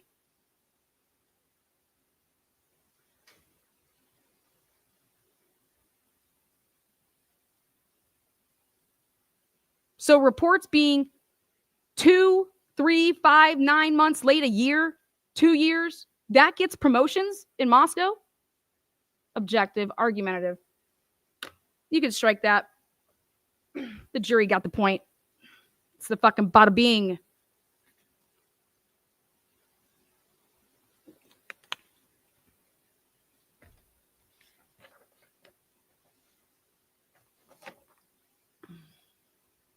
Thank you, Yuri. Shake it. What else did you do on this lovely, a few weeks after November 13th? So you were asked by Maria if you had license plates for a white Hyundai Elantra from 2011 to 2013. That's the age, that's the range, right? Okay. You told this FBI woman, I was able to run all vehicles through Spillman, and I had DE parking enforcement officer to run vehicles through Ames. What's Ames for the jury? Okay. Well, Ames is our parking ticket software. So, Officer DE provided me with a printout of the plates, and I handed it to Maria. You handed it to the FBI agent. She asked you to do something, and you went and did it. Whose case is this? Is this the FBI's case or your case, Moscow? So, were you a gopher, detective? No, it was not a gopher. Oh, okay. Did you keep one of the printouts for yourself? You just, no questions asked. What do you want me to do? Okay, yep. Did it, printed out of the plates, and I handed it to the FBI so it could be provided to the FBI techs who were checking plates and looking for leads. Perfect. Do you know, were you asked then, the FBI is asking you and tasking you with things, when that list pumped out, was anybody on that list, and that was for Idaho, right? Was anybody on that list assigned to you to interview or look into? Looking for leads. What's that? So a few weeks after November 13th, because you don't know the date, they are interested in a 2011 to 2013. And normally you don't like to inform the public of things, right? So you try to exhaust all available avenues to say, okay, now we need the public's help, right? You don't want to give away information. You don't want people to know anything, right? So who was tasked with looking and checking with the printout that you gave her? And now let me back up. You know what metadata is, right? And so you never asked Maria, hey, I gave you that printout. What was the date of the printout that I gave you for those? I got to write my report here. And I want to be as accurate as possible. So what's the date that I ran that report for you? That would require too much work, wouldn't it, there, detective? To go and just ask Maria to look at that printout and get that date. Now, you guys all worked in the same area, right? Same like little room. So you didn't even have to call the broad. You could have just walked over to her desk, you know, because she was using your guys' stuff, and ask her, or where was Maria located?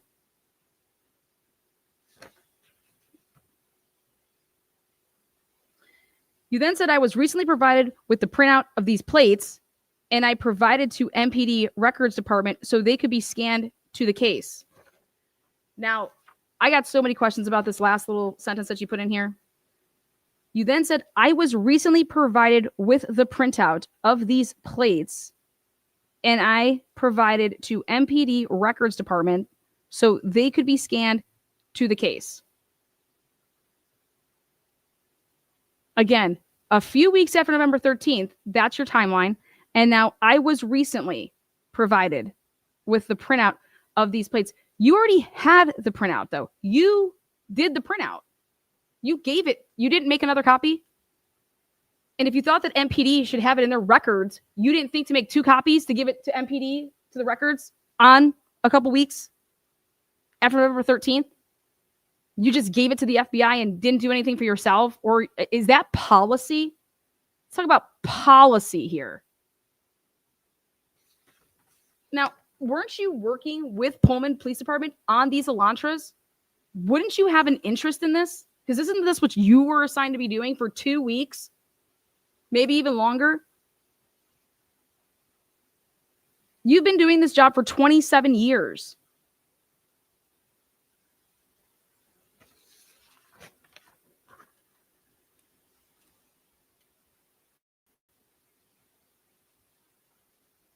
Officer Blaker, you're the type of guy that shows up to the noise complaint, right?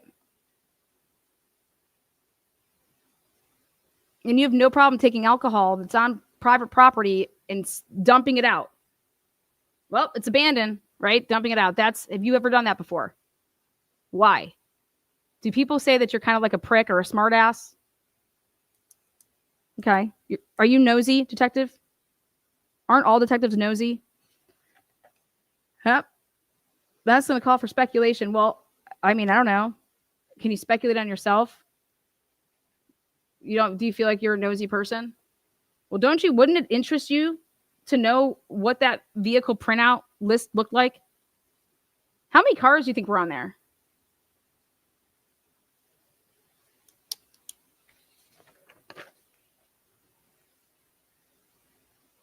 So you had no interest. Oh, hey. Here you go. Hey, this is what you asked me to do. Gotta go. And then only to find out after November 24th, then February 22nd, when you wrote this up, you said, oh, I was just recently provided with this printout. You printed it out though, right? So you were recently provided with your material back. Is that accurate? But I think policy would be here. I'm giving the FBI a copy and I'm giving my Moscow Police Department records. I mean, you didn't give Officer Payne, he's the lead agent in this case. He's like your partner. Hey, this is what the FBI wanted. This is what the FBI wanted me to pull here. I thought maybe we could use it. Well, yeah, that's obviously we're going to use it. Obviously you did all this, detective. Obviously this is fucking full of shit. Okay. This is how Ann Taylor was going to upend these people, upend their decision making, upend their discretion, upend. What are you people doing? Everything's a secret.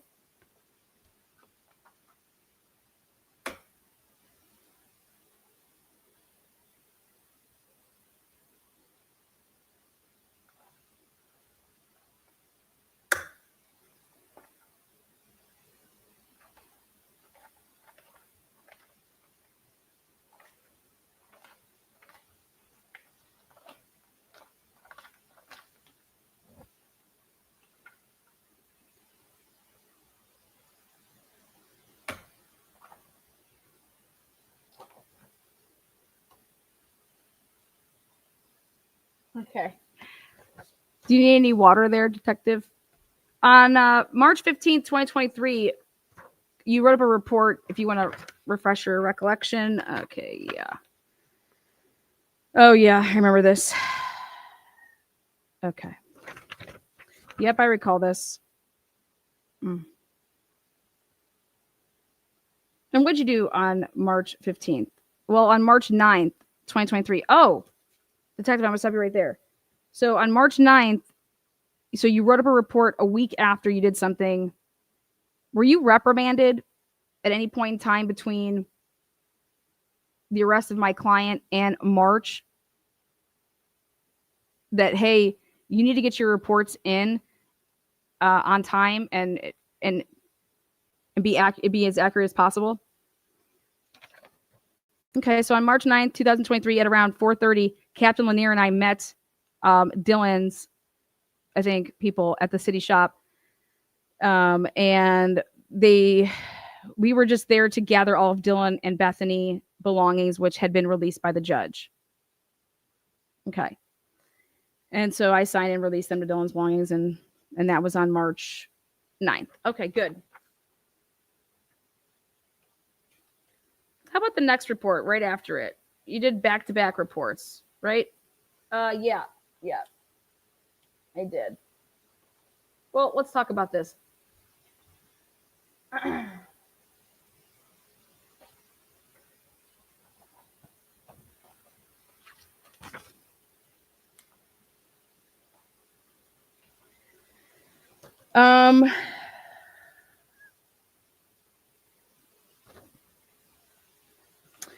Yeah, on March 15th, I was driving the most likely route Kohberger took while driving near 1122 King Road on November 13th. During this drive, I took photos of 1122 King Road from Molenta Drive. The road Kohberger's vehicle can be seen taking on the surveillance footage from King Road. Okay. Who told you that it was Kohberger's car on Molenta when you wrote this report?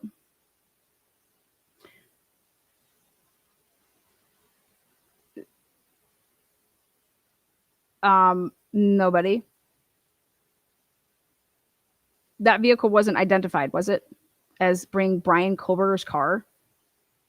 No. In order to record a daytime view of the residence from Walenta Drive prior to foliage returning to the trees in the area. So I took the following photos and uploaded them to the Spillman case file. In addition, Sergeant Blaker and I took MPD Patrol Car 4 and drove the most likely route Kohberger took during the early morning hours of November 13th, 2022, based off of various surveillance footage recovered during the investigation. The drive was recorded out of each driver's side passenger window via police body camera. Do you know where that is? Where is that body worn camera of you and Detective Payne sitting side by side in the undercover fusion, driving and recording? What did you do? Where'd you turn that into? Yeah, but it.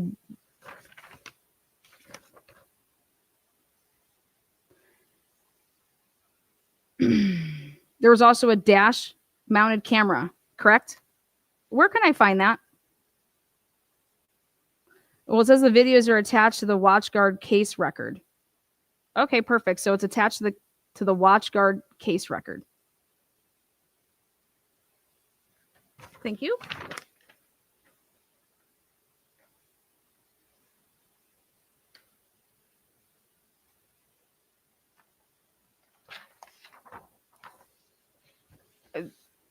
Detective Blaker, you're aware that we were asking for supplemental discovery throughout the case for you guys to provide to us, correct? Were you aware of that? And were you ever told to go looking for stuff because the defense wanted it? Okay. Do you recall on March 21st, 2023, that I had asked you guys to provide me with the video surveillance from the front lobby area of the police department on November 13th, 2022? Yes, I do. I remember that. Okay. And you were assigned actually to go hunt it down, right? Yes. Yes, I was. Yes, this is what I did. Mm-hmm. Okay, so on March 21st, 2023, you write up this report, correct? And on March 21st, 2023, you actually do. So on the same day that you do the action, you write the report. Isn't that correct? So nobody had talked to you about your reports and that they needed to be timely beginning in March? What were you asked to do on March 21st and the same day that you reported this? I was asked to grab video footage from the front lobby. Okay. Isn't it true, Detective, that you had all of the witnesses sitting in the front lobby in the quote-unquote training room? Yes. So you didn't separate the witnesses, is that correct? And you've seen body-worn camera of the first responding officers. At no time did you separate any of these witnesses. And then you guys got them hotels together. Is that correct? That same night? Mm-hmm. So they've been together and around each other the entire time, not separated before you got any statements from anybody. Is that correct? This all happened before you interviewed a single person. That's correct. Well, with the exception of going to the hotel that night. Yes. So they were together all morning. They were together out in the front of the house. And then they were all in the same training room together. And I've got to ask you a question here. You guys provided me with 2 videos. It was, you said I was only able to recover video from, 3 cameras, which show the front lobby area. I burned the video to a DVD and booked it into property. Let me make sure I'm correct with this. You put in a quadruple homicide, okay? You put all of these people in a room that was unrecorded.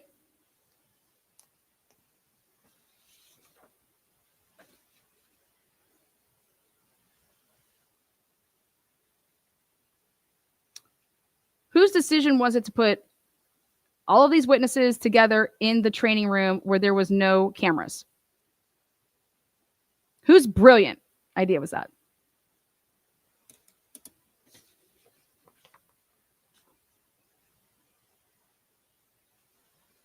And then you make one last note, and you said it needs to be noted that none of these cameras are equipped with audio. Isn't that correct?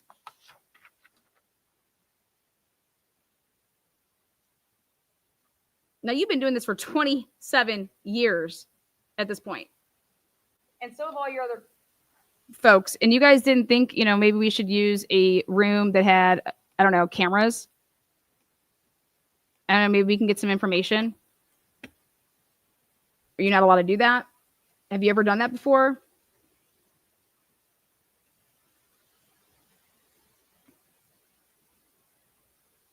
So if anybody was to ever come into the police department and just start confessing when they walk into the lobby, there would be nothing. There'd be no proof of that. You would just see somebody walking in going, I did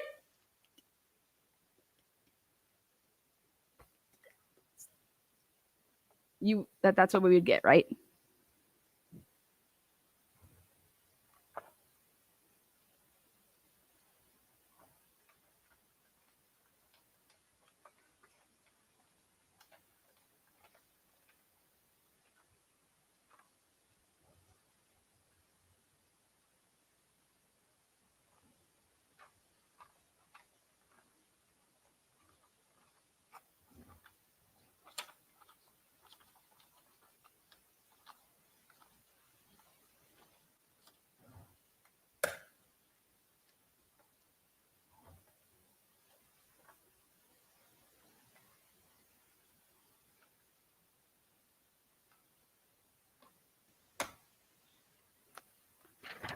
Detective Blaker, do you recall writing up a report on June 29th, 2023? I mean, if you showed me the report, I would be able to tell you. Okay, here you go. All right. Oh, yeah. Yeah. Well, I don't recall the specific date, but I do recall what I did. Okay, let's talk about that. What that report is dated what? It's dated 6/29/2023. Okay. And it's a report for what?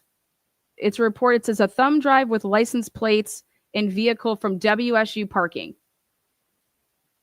Okay. What else is it? What are the dates that it says that you're doing any action? Between November 25th and December 7th. I received, isn't it true, Detective, that you received a thumb drive from the WSU Police Department between November 25th and December 7th? WSU Police Department. Yes. And you were just writing up a report on June 29th, 2023.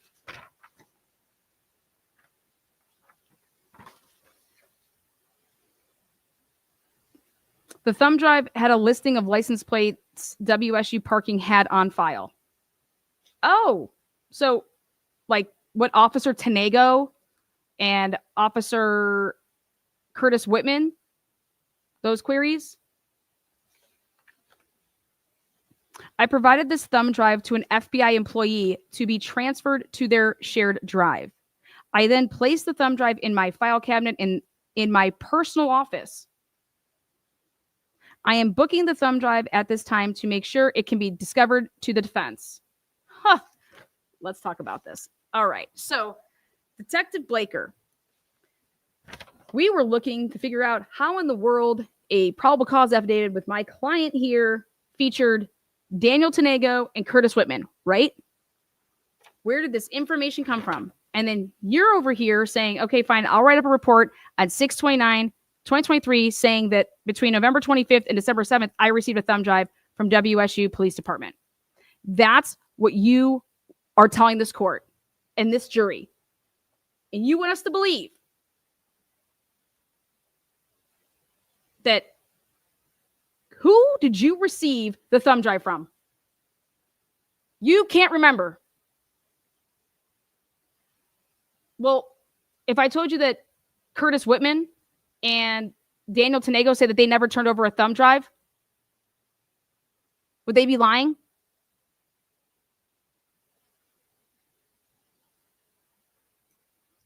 Who are you going to say? You're going to say good old Gary Jenkins? What name are you going to throw out there? So I received a thumb drive from WSU Police Department. Who, detective, who gave you that thumb drive?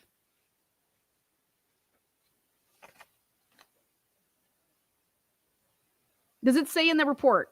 No, it does not say in the report. And you wrote up that report 7-8 months later, right? Now, what's your practice? Do you take notes all day that you're doing stuff? Was there a notepad that you attached to this saying, oh, I went back and looked at my daily planner that I have and I just scanned it in. Here you go. So this court is supposed to believe that on between November 25th and December 7th, those would be the couple weeks that you also in your last and previous report, when you just said, oh, a few weeks after November 13th, I ran plates for White Honda Elantra or Elantras, right? You couldn't give a date then for everything to do with this Elantra. And you wrote that report months later, right? No date that you did it. You don't know. It was a few weeks after November 13th. Now, here again, 9 months later, we have to see a report again from a 27-year-old veteran. Between November 25th and December 7th, I received a thumb drive from WSU Police Department, and you have no idea who the fuck gave you that, right? And that's what you were going to be testifying to in this court. If this was ever to go to trial, that's how you were going to testify, right? You didn't think maybe you should find out who gave that to you before you typed up this report? Don't you work with the WSU Police Department on a fairly regular occasion? Did you get it from Dawn Daniels? Did you get it from Gary Jenkins? How many people were you working with at WSU Police Department that you could not remember who you got it from? This is absolutely ridiculous. And the jury's going to hear it.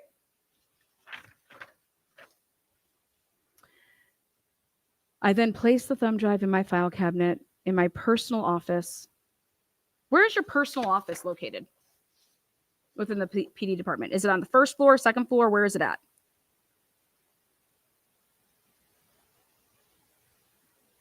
Did you ever make a copy of it? Of the thumb drive? So let me get this straight. WSU says, here you go on December 25th. Between December 25th and November 25th and December 7th, I don't know. I just know that I received a thumb drive from WSU Police Department, and the thumb drive had a listing. So you looked at it. If you knew what it was for, that means you plugged it in and you opened up the file. If you know that the thumb drive had a listing of license plates WSU parking had on file. Did you download it? When you plugged it in with a thumb drive and you open it up on your computer, did you then hit save?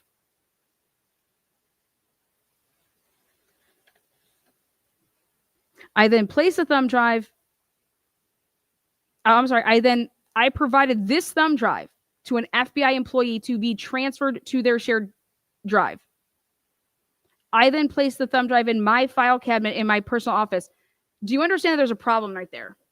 Do you understand that you're only saying that there's one thumb drive? You understand that your report says that there's only one thumb drive, that you got a thumb drive from WSU Police Department. The thumb drive had a listing of license plates. This is exactly what your report says. The thumb drive had a listing of license plates WSU parking had on file. I provided this thumb drive, you say, to an FBI employee to be transferred to their shared drive.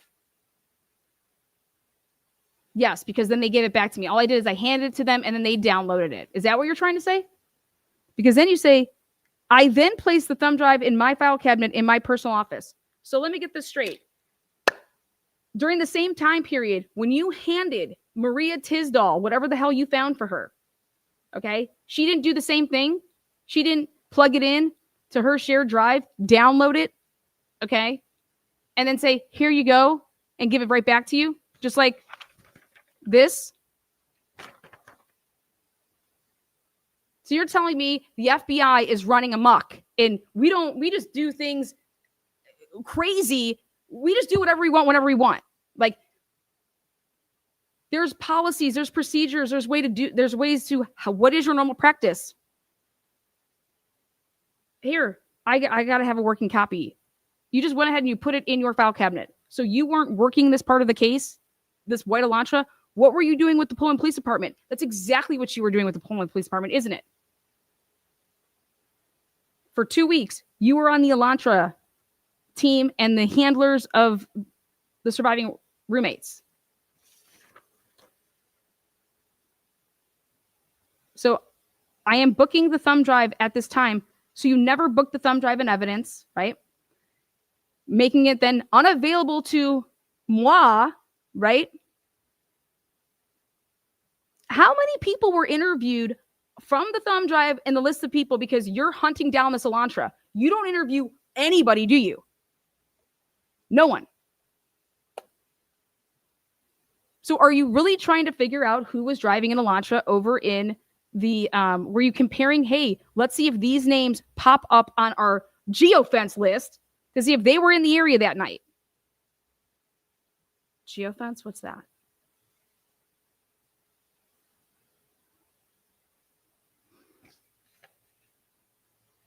So you made it so that we could finally see on June 29, 2023, we get to finally see this work. So it can be discoverable by the defense. That's exactly what you said. I am booking the thumb drive at this time to make sure it can be discovered to the defense. Well, isn't that because on, I don't know, a protective order on IGG came in June of 2023, and that is why you actually went and put this in, because you guys are asking for a goddamn protective order for IGG in the same month, just days before you file this? Huh. Is that right? Imagine that. IGG is out the bag. We're filing and saying, man, we want a protective order on this.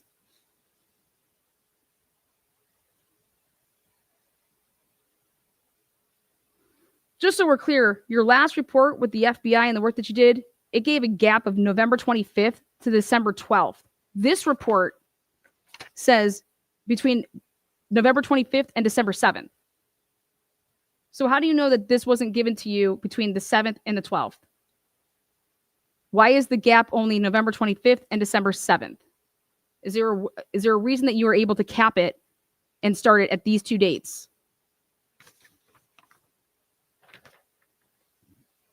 It's because you have personal knowledge of something, isn't it, Detective? What do you know? How do you know that?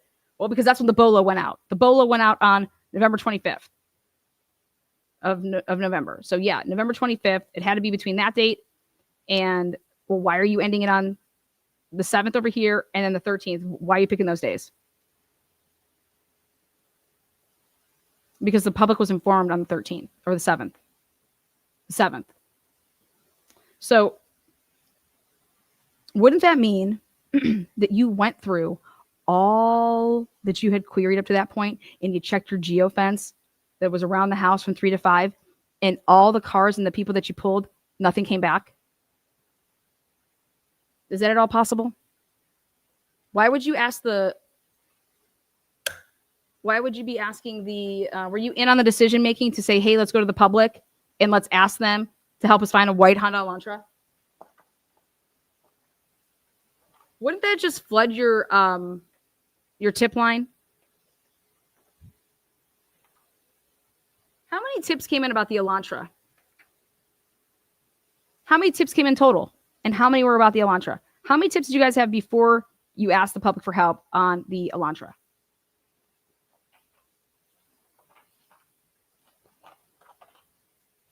Well, I don't know. You don't? Well, you wrote up another report just thereafter on July 21st, 2023. Can you tell us what the date was for the action? From November 25th, 2022 to December 12th, I gathered information from other police agencies around Moscow in reference to any 2012 to 2013 Hyundai Elantra. When did you do that, Detective? Is there a reason that you are refusing to name the Pullman Police Department in your reports? What do you mean when you want to say around Moscow? Where did you go besides Pullman to go get some information on these Elantras? Did you go to Lewiston? Did you go to Clarkson? Did you go to Genesee? Did you go to Blaine? Where did you go? So from November 25th, 2022 to December 12th, 2022, I gathered information from other police agencies around Moscow in reference to any 2012 to 2013 Hyundai Elantra. Once I gathered all of this information, I turned it over to the FBI, who was tasked with gathering all plate information to build up a possible suspect pool for this case. Well, that's not what your report says 5 reports ago when Maria Tiz, whatever her name is, Tidal, comes to you and says, hey, can you get me do we have any Elantras? Can you run the plates? You gave that to her right away, didn't you? You gave it to her that day, November 21st, didn't you?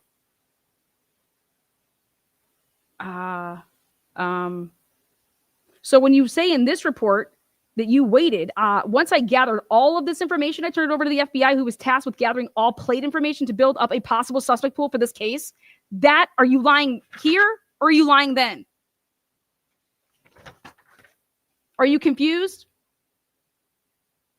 Is it because you wrote up a report on 7/21/2023 for an action that you did on November 25th, 2022?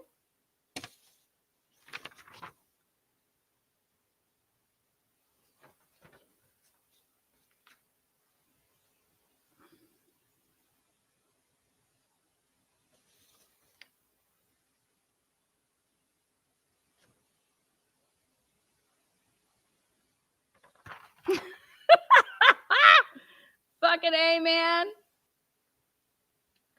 I have no problem saying that I think I could do this better than Ann Taylor, only because my strength is cross-examination, because I know the material. The material is just embedded in my brain.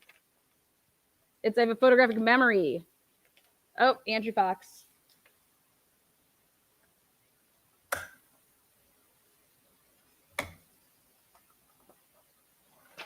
Andrew Fox.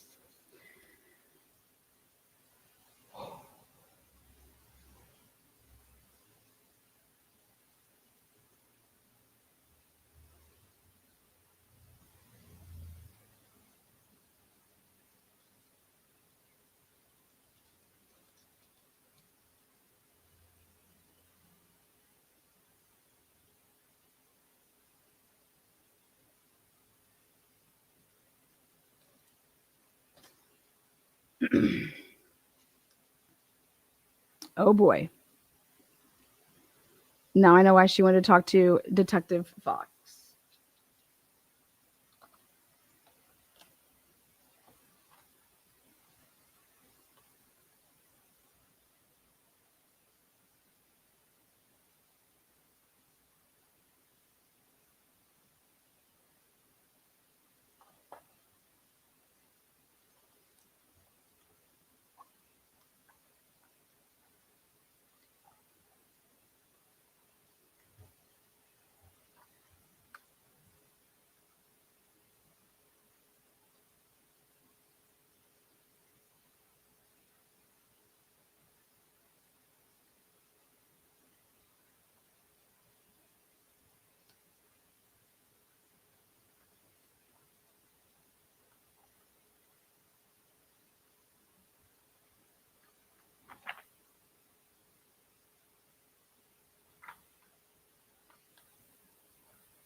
Woo! Oh boy.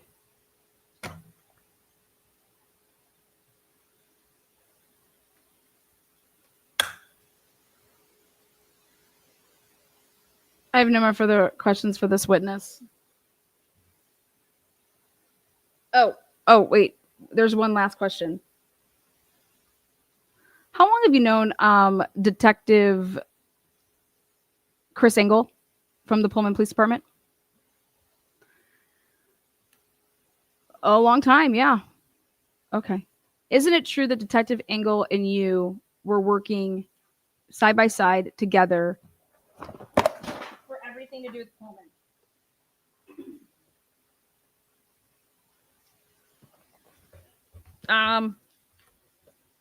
Is there a reason that you never mentioned in any of your reports that you were working with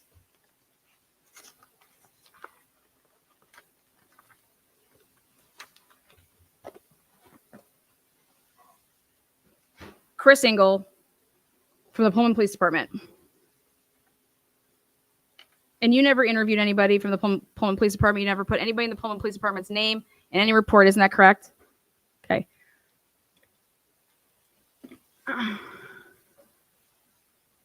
Now,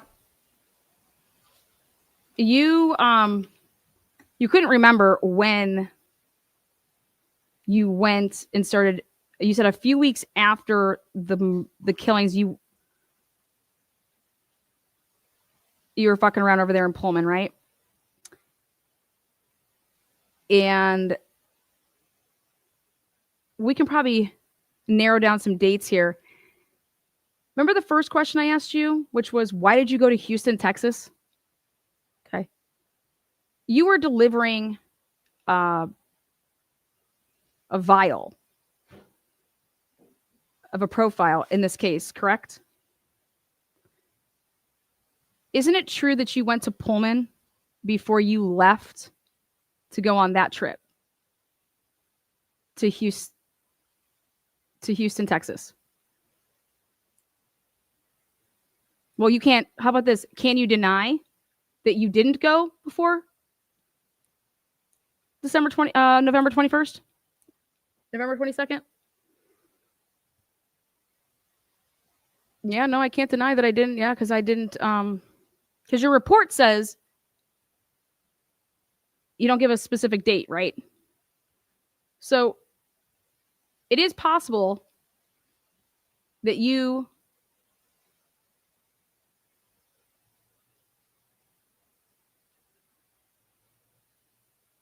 went to Pullman and was in Pullman, where my client lives, right? Prior to going to Houston, Texas. Isn't that correct? No more further questions. Boom! He had the sheath. He had the profile. That's how you would go about putting it in the minds of the jury of these people are shady.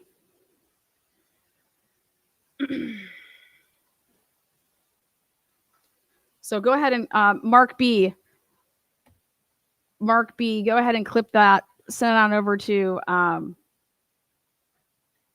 Ann Taylor and ask her how accurate that line of questioning for Dustin Blaker would have been that she had prepared. And I bet you that's going to be pretty. That's how I would go about it. I would go about it. The person that went off to Houston, Texas, literally was hiding the fact that they were ever in Pullman prior to and making up reports months later, acting like they had no connection to Pullman. Okay. And then you're going to be able to use Chris Engel.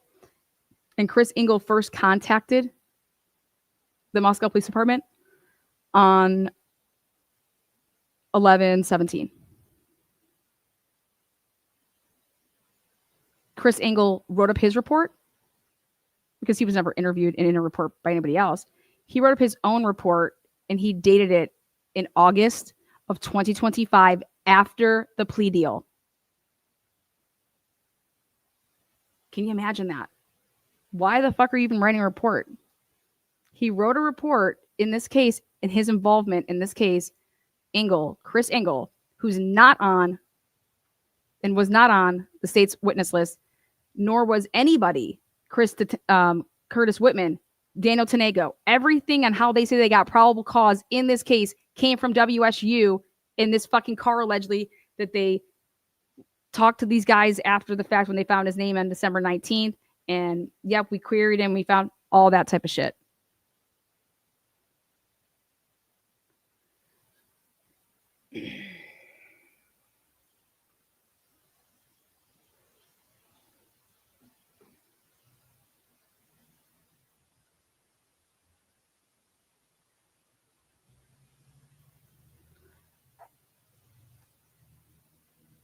Lucy, and the use of this. Yeah, I mean, it's crazy. So again, does it make him innocent? No, but the case is that bad, and that's just Dustin Blaker. Yuri.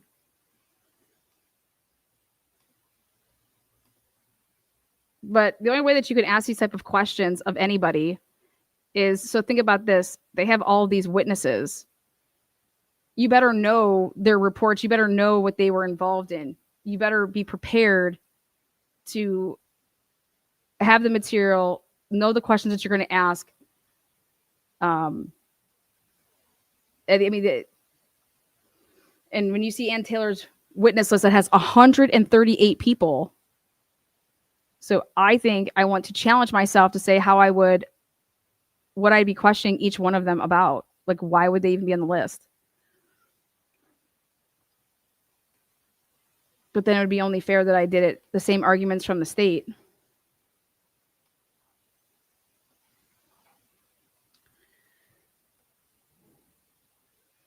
But it's telling that the state wants nothing to do with Pullman or WSU. Like, Don Daniel is on the state's witness list for the one purpose, which is the search warrant for the apartment, which would have been a field day for Ann Taylor. Why are you writing down on a search warrant and saying, please don't include the DNA? In order for us to get this, I'm going to tell you about it, but we only want it if you can give it to us without the DNA. And it's like, well, because Detective Daniels, or that's, she's the chief now. You clearly put this on here for a reason. Why? Why would you even think that that there would be an issue with how you obtained the DNA in this case?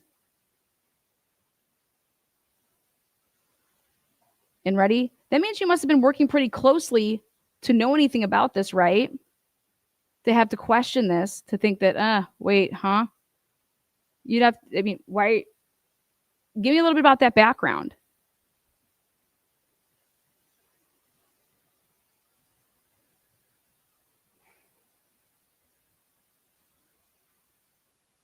And she's probably going to say, well, I believe that we could have got it without it. It's just like, well, then why didn't you just say it? Why did you mention anything about it?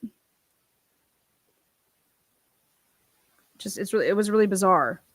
But the jury's going to hear that. The jury would have heard that. The jury would have heard it. And I just think that if you're the jury, and if Ann Taylor would have went about this the right way, this jury is going to have total fucking problems, trust issues. It's like you want to make the jury break up with the state over trust issues. That's how I would go about this case, is that my goal is to, and I would be saying that in my opening statement, I'd be saying that, where you're sitting, you have to trust what we're telling you. You have to trust what we're presenting to you. You have to believe in it. You have to trust it. And the moment that you start not trusting, just like in a relationship, is the moment that there's doubt, okay? And that's what we're going to show you, is that you cannot trust what the state is putting in front of you. And that's reasonable doubt. You cannot convict somebody and sentence them to death when you do not trust what is being presented to you. It doesn't matter what you think. Because I think that you can destroy the trusting relationship that you would have. You would start losing trust, and you would start questioning, and there would be this doubt, and you would just never want to lose that with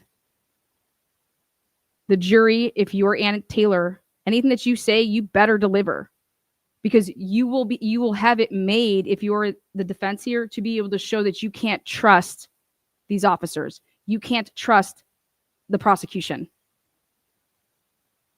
That's how you would go about this case.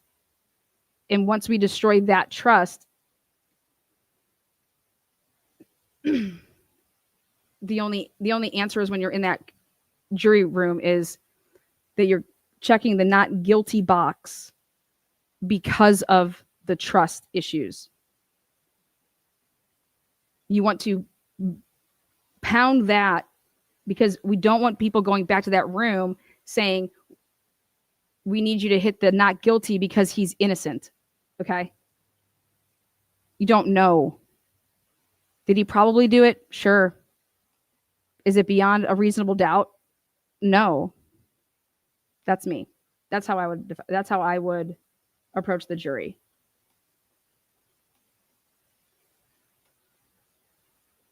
I'd also be saying how I'd have to remind myself that each question to ask, there was no gag order on this case, right? So you could talk to whoever. Did you ever give statements to the press? Okay. Ask every single person that comes up on that stand that question. Bill Thompson, okay, gave how many press conferences? In fact, the police department said that they had to correct Bill Thompson.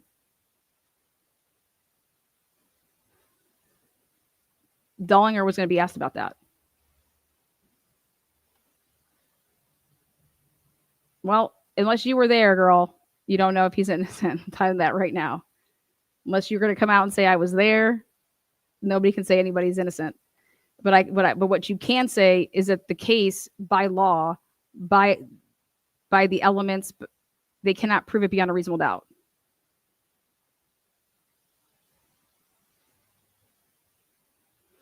It's not just going to be one little piece. I'm going to make a chunk in every aspect of it. And so if you have this whole big circle and I just took chunks out of your piece of pie, in every bite of that, if I took a bite out of every slice of pizza that makes up that pie,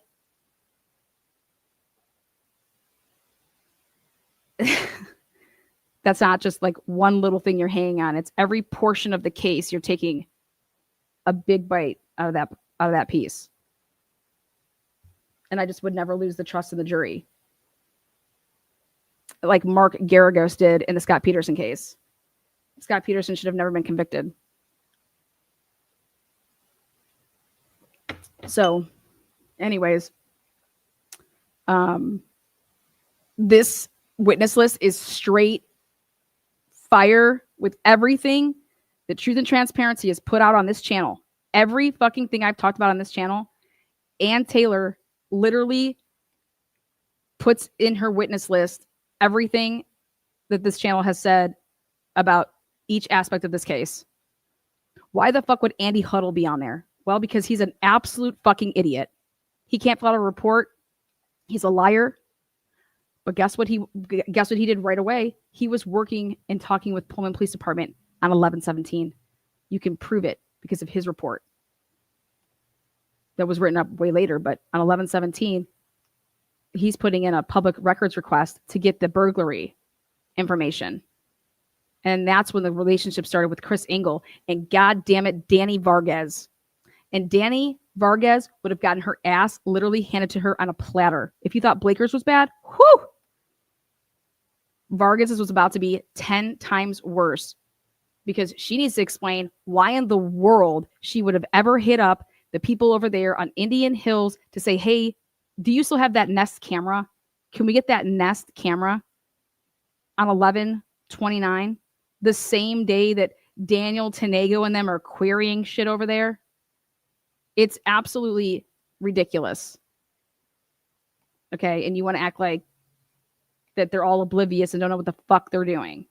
And that Bryan Kohberger just fell on their laps on December 19th.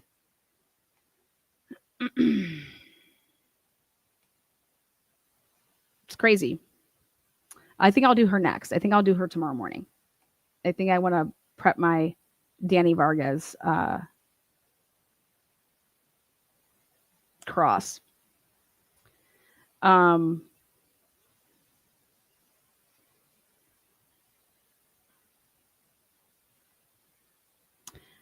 you know, Jack Decor is innocent as fuck, but Ann Taylor has no choice but to use that 17-minute, 16-minute phone call. Okay. And that's just horrible.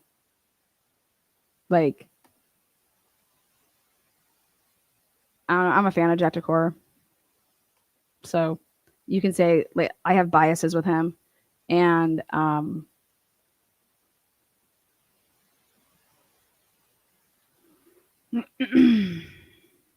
the police did him so wrong. Puts him in the back of a cop car with all those other fucking kids just sitting there, and they're not in fucking cop cars. Fuck out of here. He couldn't get out. You cannot get out of a cop car. And I'm gonna tell you, me, I would have taken my phone and I would have called one of those girls, whoever was standing right there, and the numbers that I had, or I'd have been knocking on the thing and saying, go get one of them, and I want out of here now.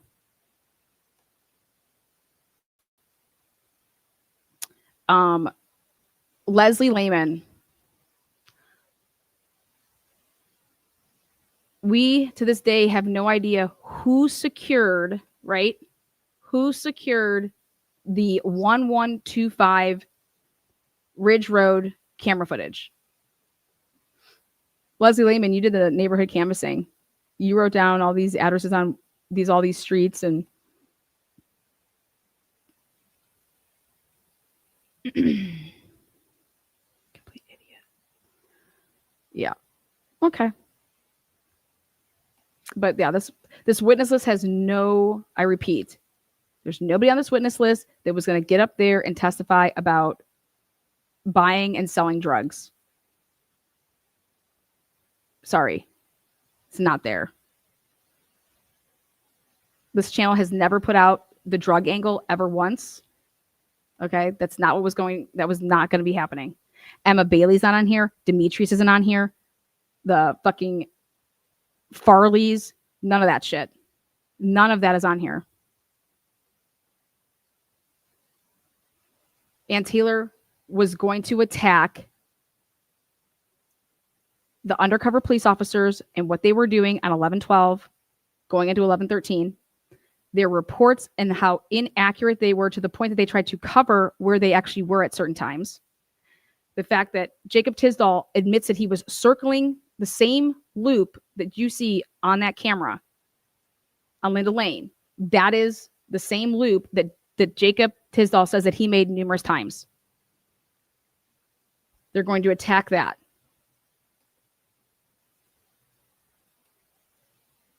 I would be asking Nate Rosendahl why he took a picture of Kaylee Gonzalez's identification card, and I would be showing that to the jury. Well, you went to this house right before it, right? Where all the boys were. Did you take their card? Did you take anybody's ID and take a picture of it? No, I just asked for their information. But you took her picture, right?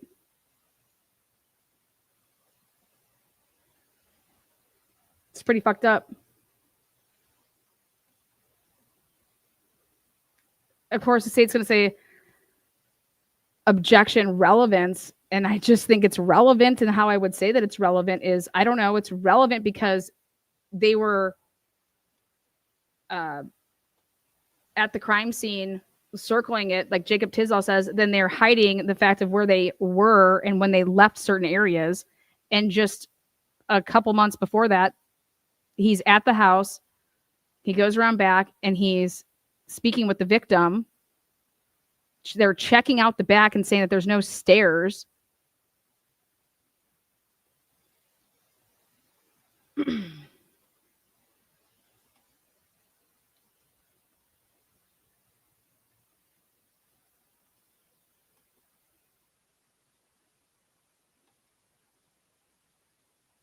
And if I ask them some questions, which is, well, would you ever talk to students and get information on other students that were selling? Weren't you part of this drug task force, underage drinking? So where did you get your information from? When people get in trouble, then to get themselves out of trouble, don't you then use them to say, hey, well, help us with this and, we'll get rid of this ticket? Have you ever done that before?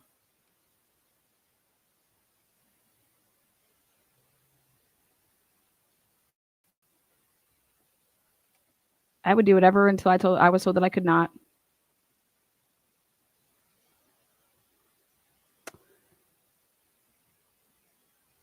Well, how you're going to go with Molly is you're going to ask Molly who was with her when she was door dashing. Did she DoorDash alone? Has anybody ever used her account before? Things like that. If you can put her and just show that she DoorDashes with other people have used her account before. But Ann Taylor wasn't on the whole Molly thing here, I think, until the end, which I think there was still enough time. But yeah. All right, guys, we'll see you on the next one. We'll see you on the next one.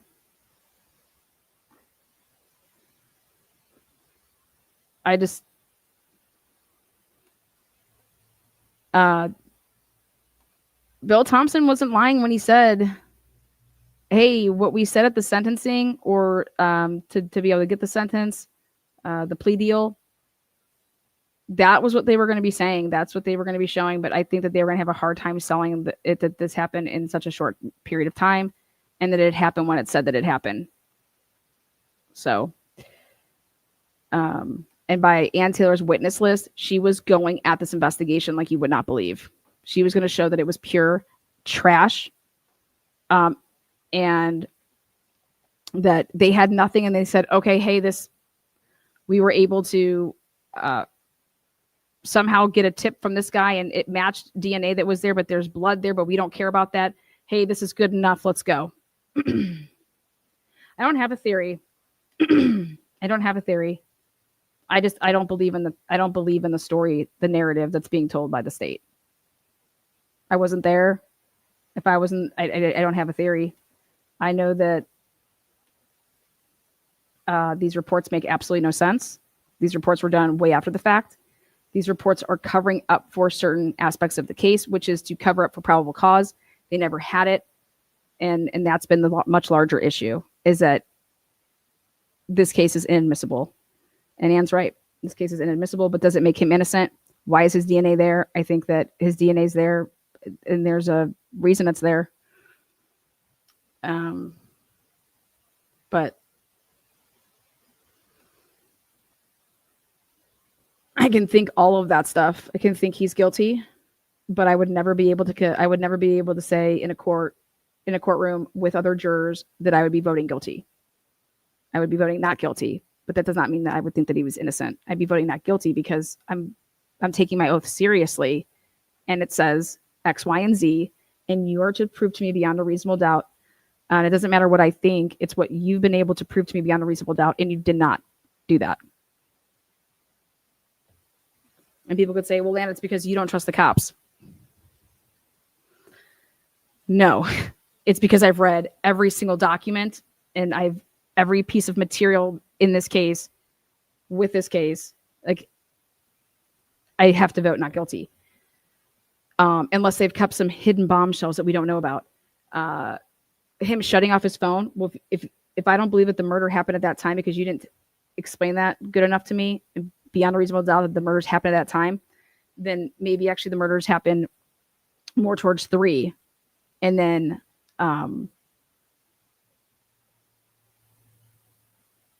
it doesn't matter his phone being shut off. I can't convict somebody because he has mother and father in his fucking phone. I can't convict somebody because they have 18 contacts in their phone. I can't convict somebody because Amazon click. Are you kidding me? An Amazon click versus get his sister up there and to say, I mean, even, okay, yep, Bryan bought that and he left Pennsylvania and he had that. Okay. I don't believe that an expert's going to tell me that every single wound is from that weapon.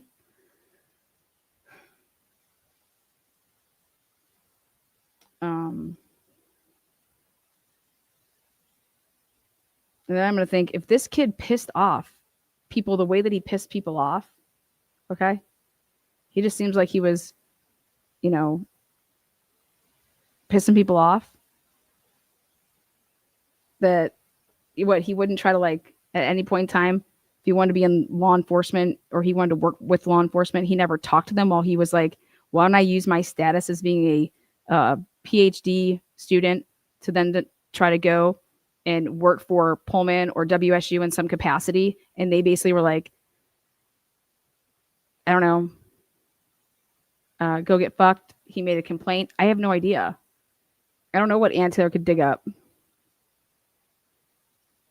But I think, I don't know, someone saying planting, setting him up for, to take the fall. Why him? No, I would just be, I'm over here just saying they aren't able to prove their case beyond a reasonable doubt. That's what would matter.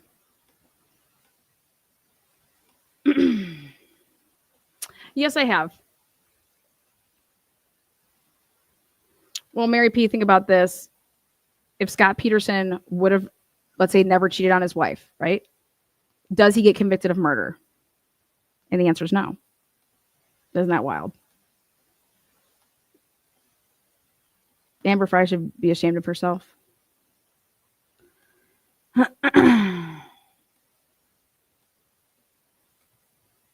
They started talking on November 19th. He had sex with you the first day. That was what it was about. And yes, he was a player and he just played you. Like that's what players do. They tell you all of this stuff to like be able to use you.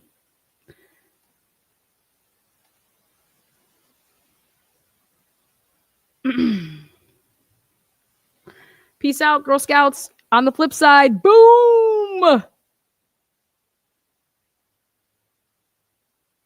Scott or Joshua Hurwitz was their only chance to possibly get a conviction as well. Without him on the ticket, Bill Jennings and Ashley Jennings, and yes, I call him Bill Jennings, would never have secured a conviction. Never. And that's why for the families, I'm pissed off for them because they wanted the trial, but I'm happy for them because I think that there was a chance that he would have walked.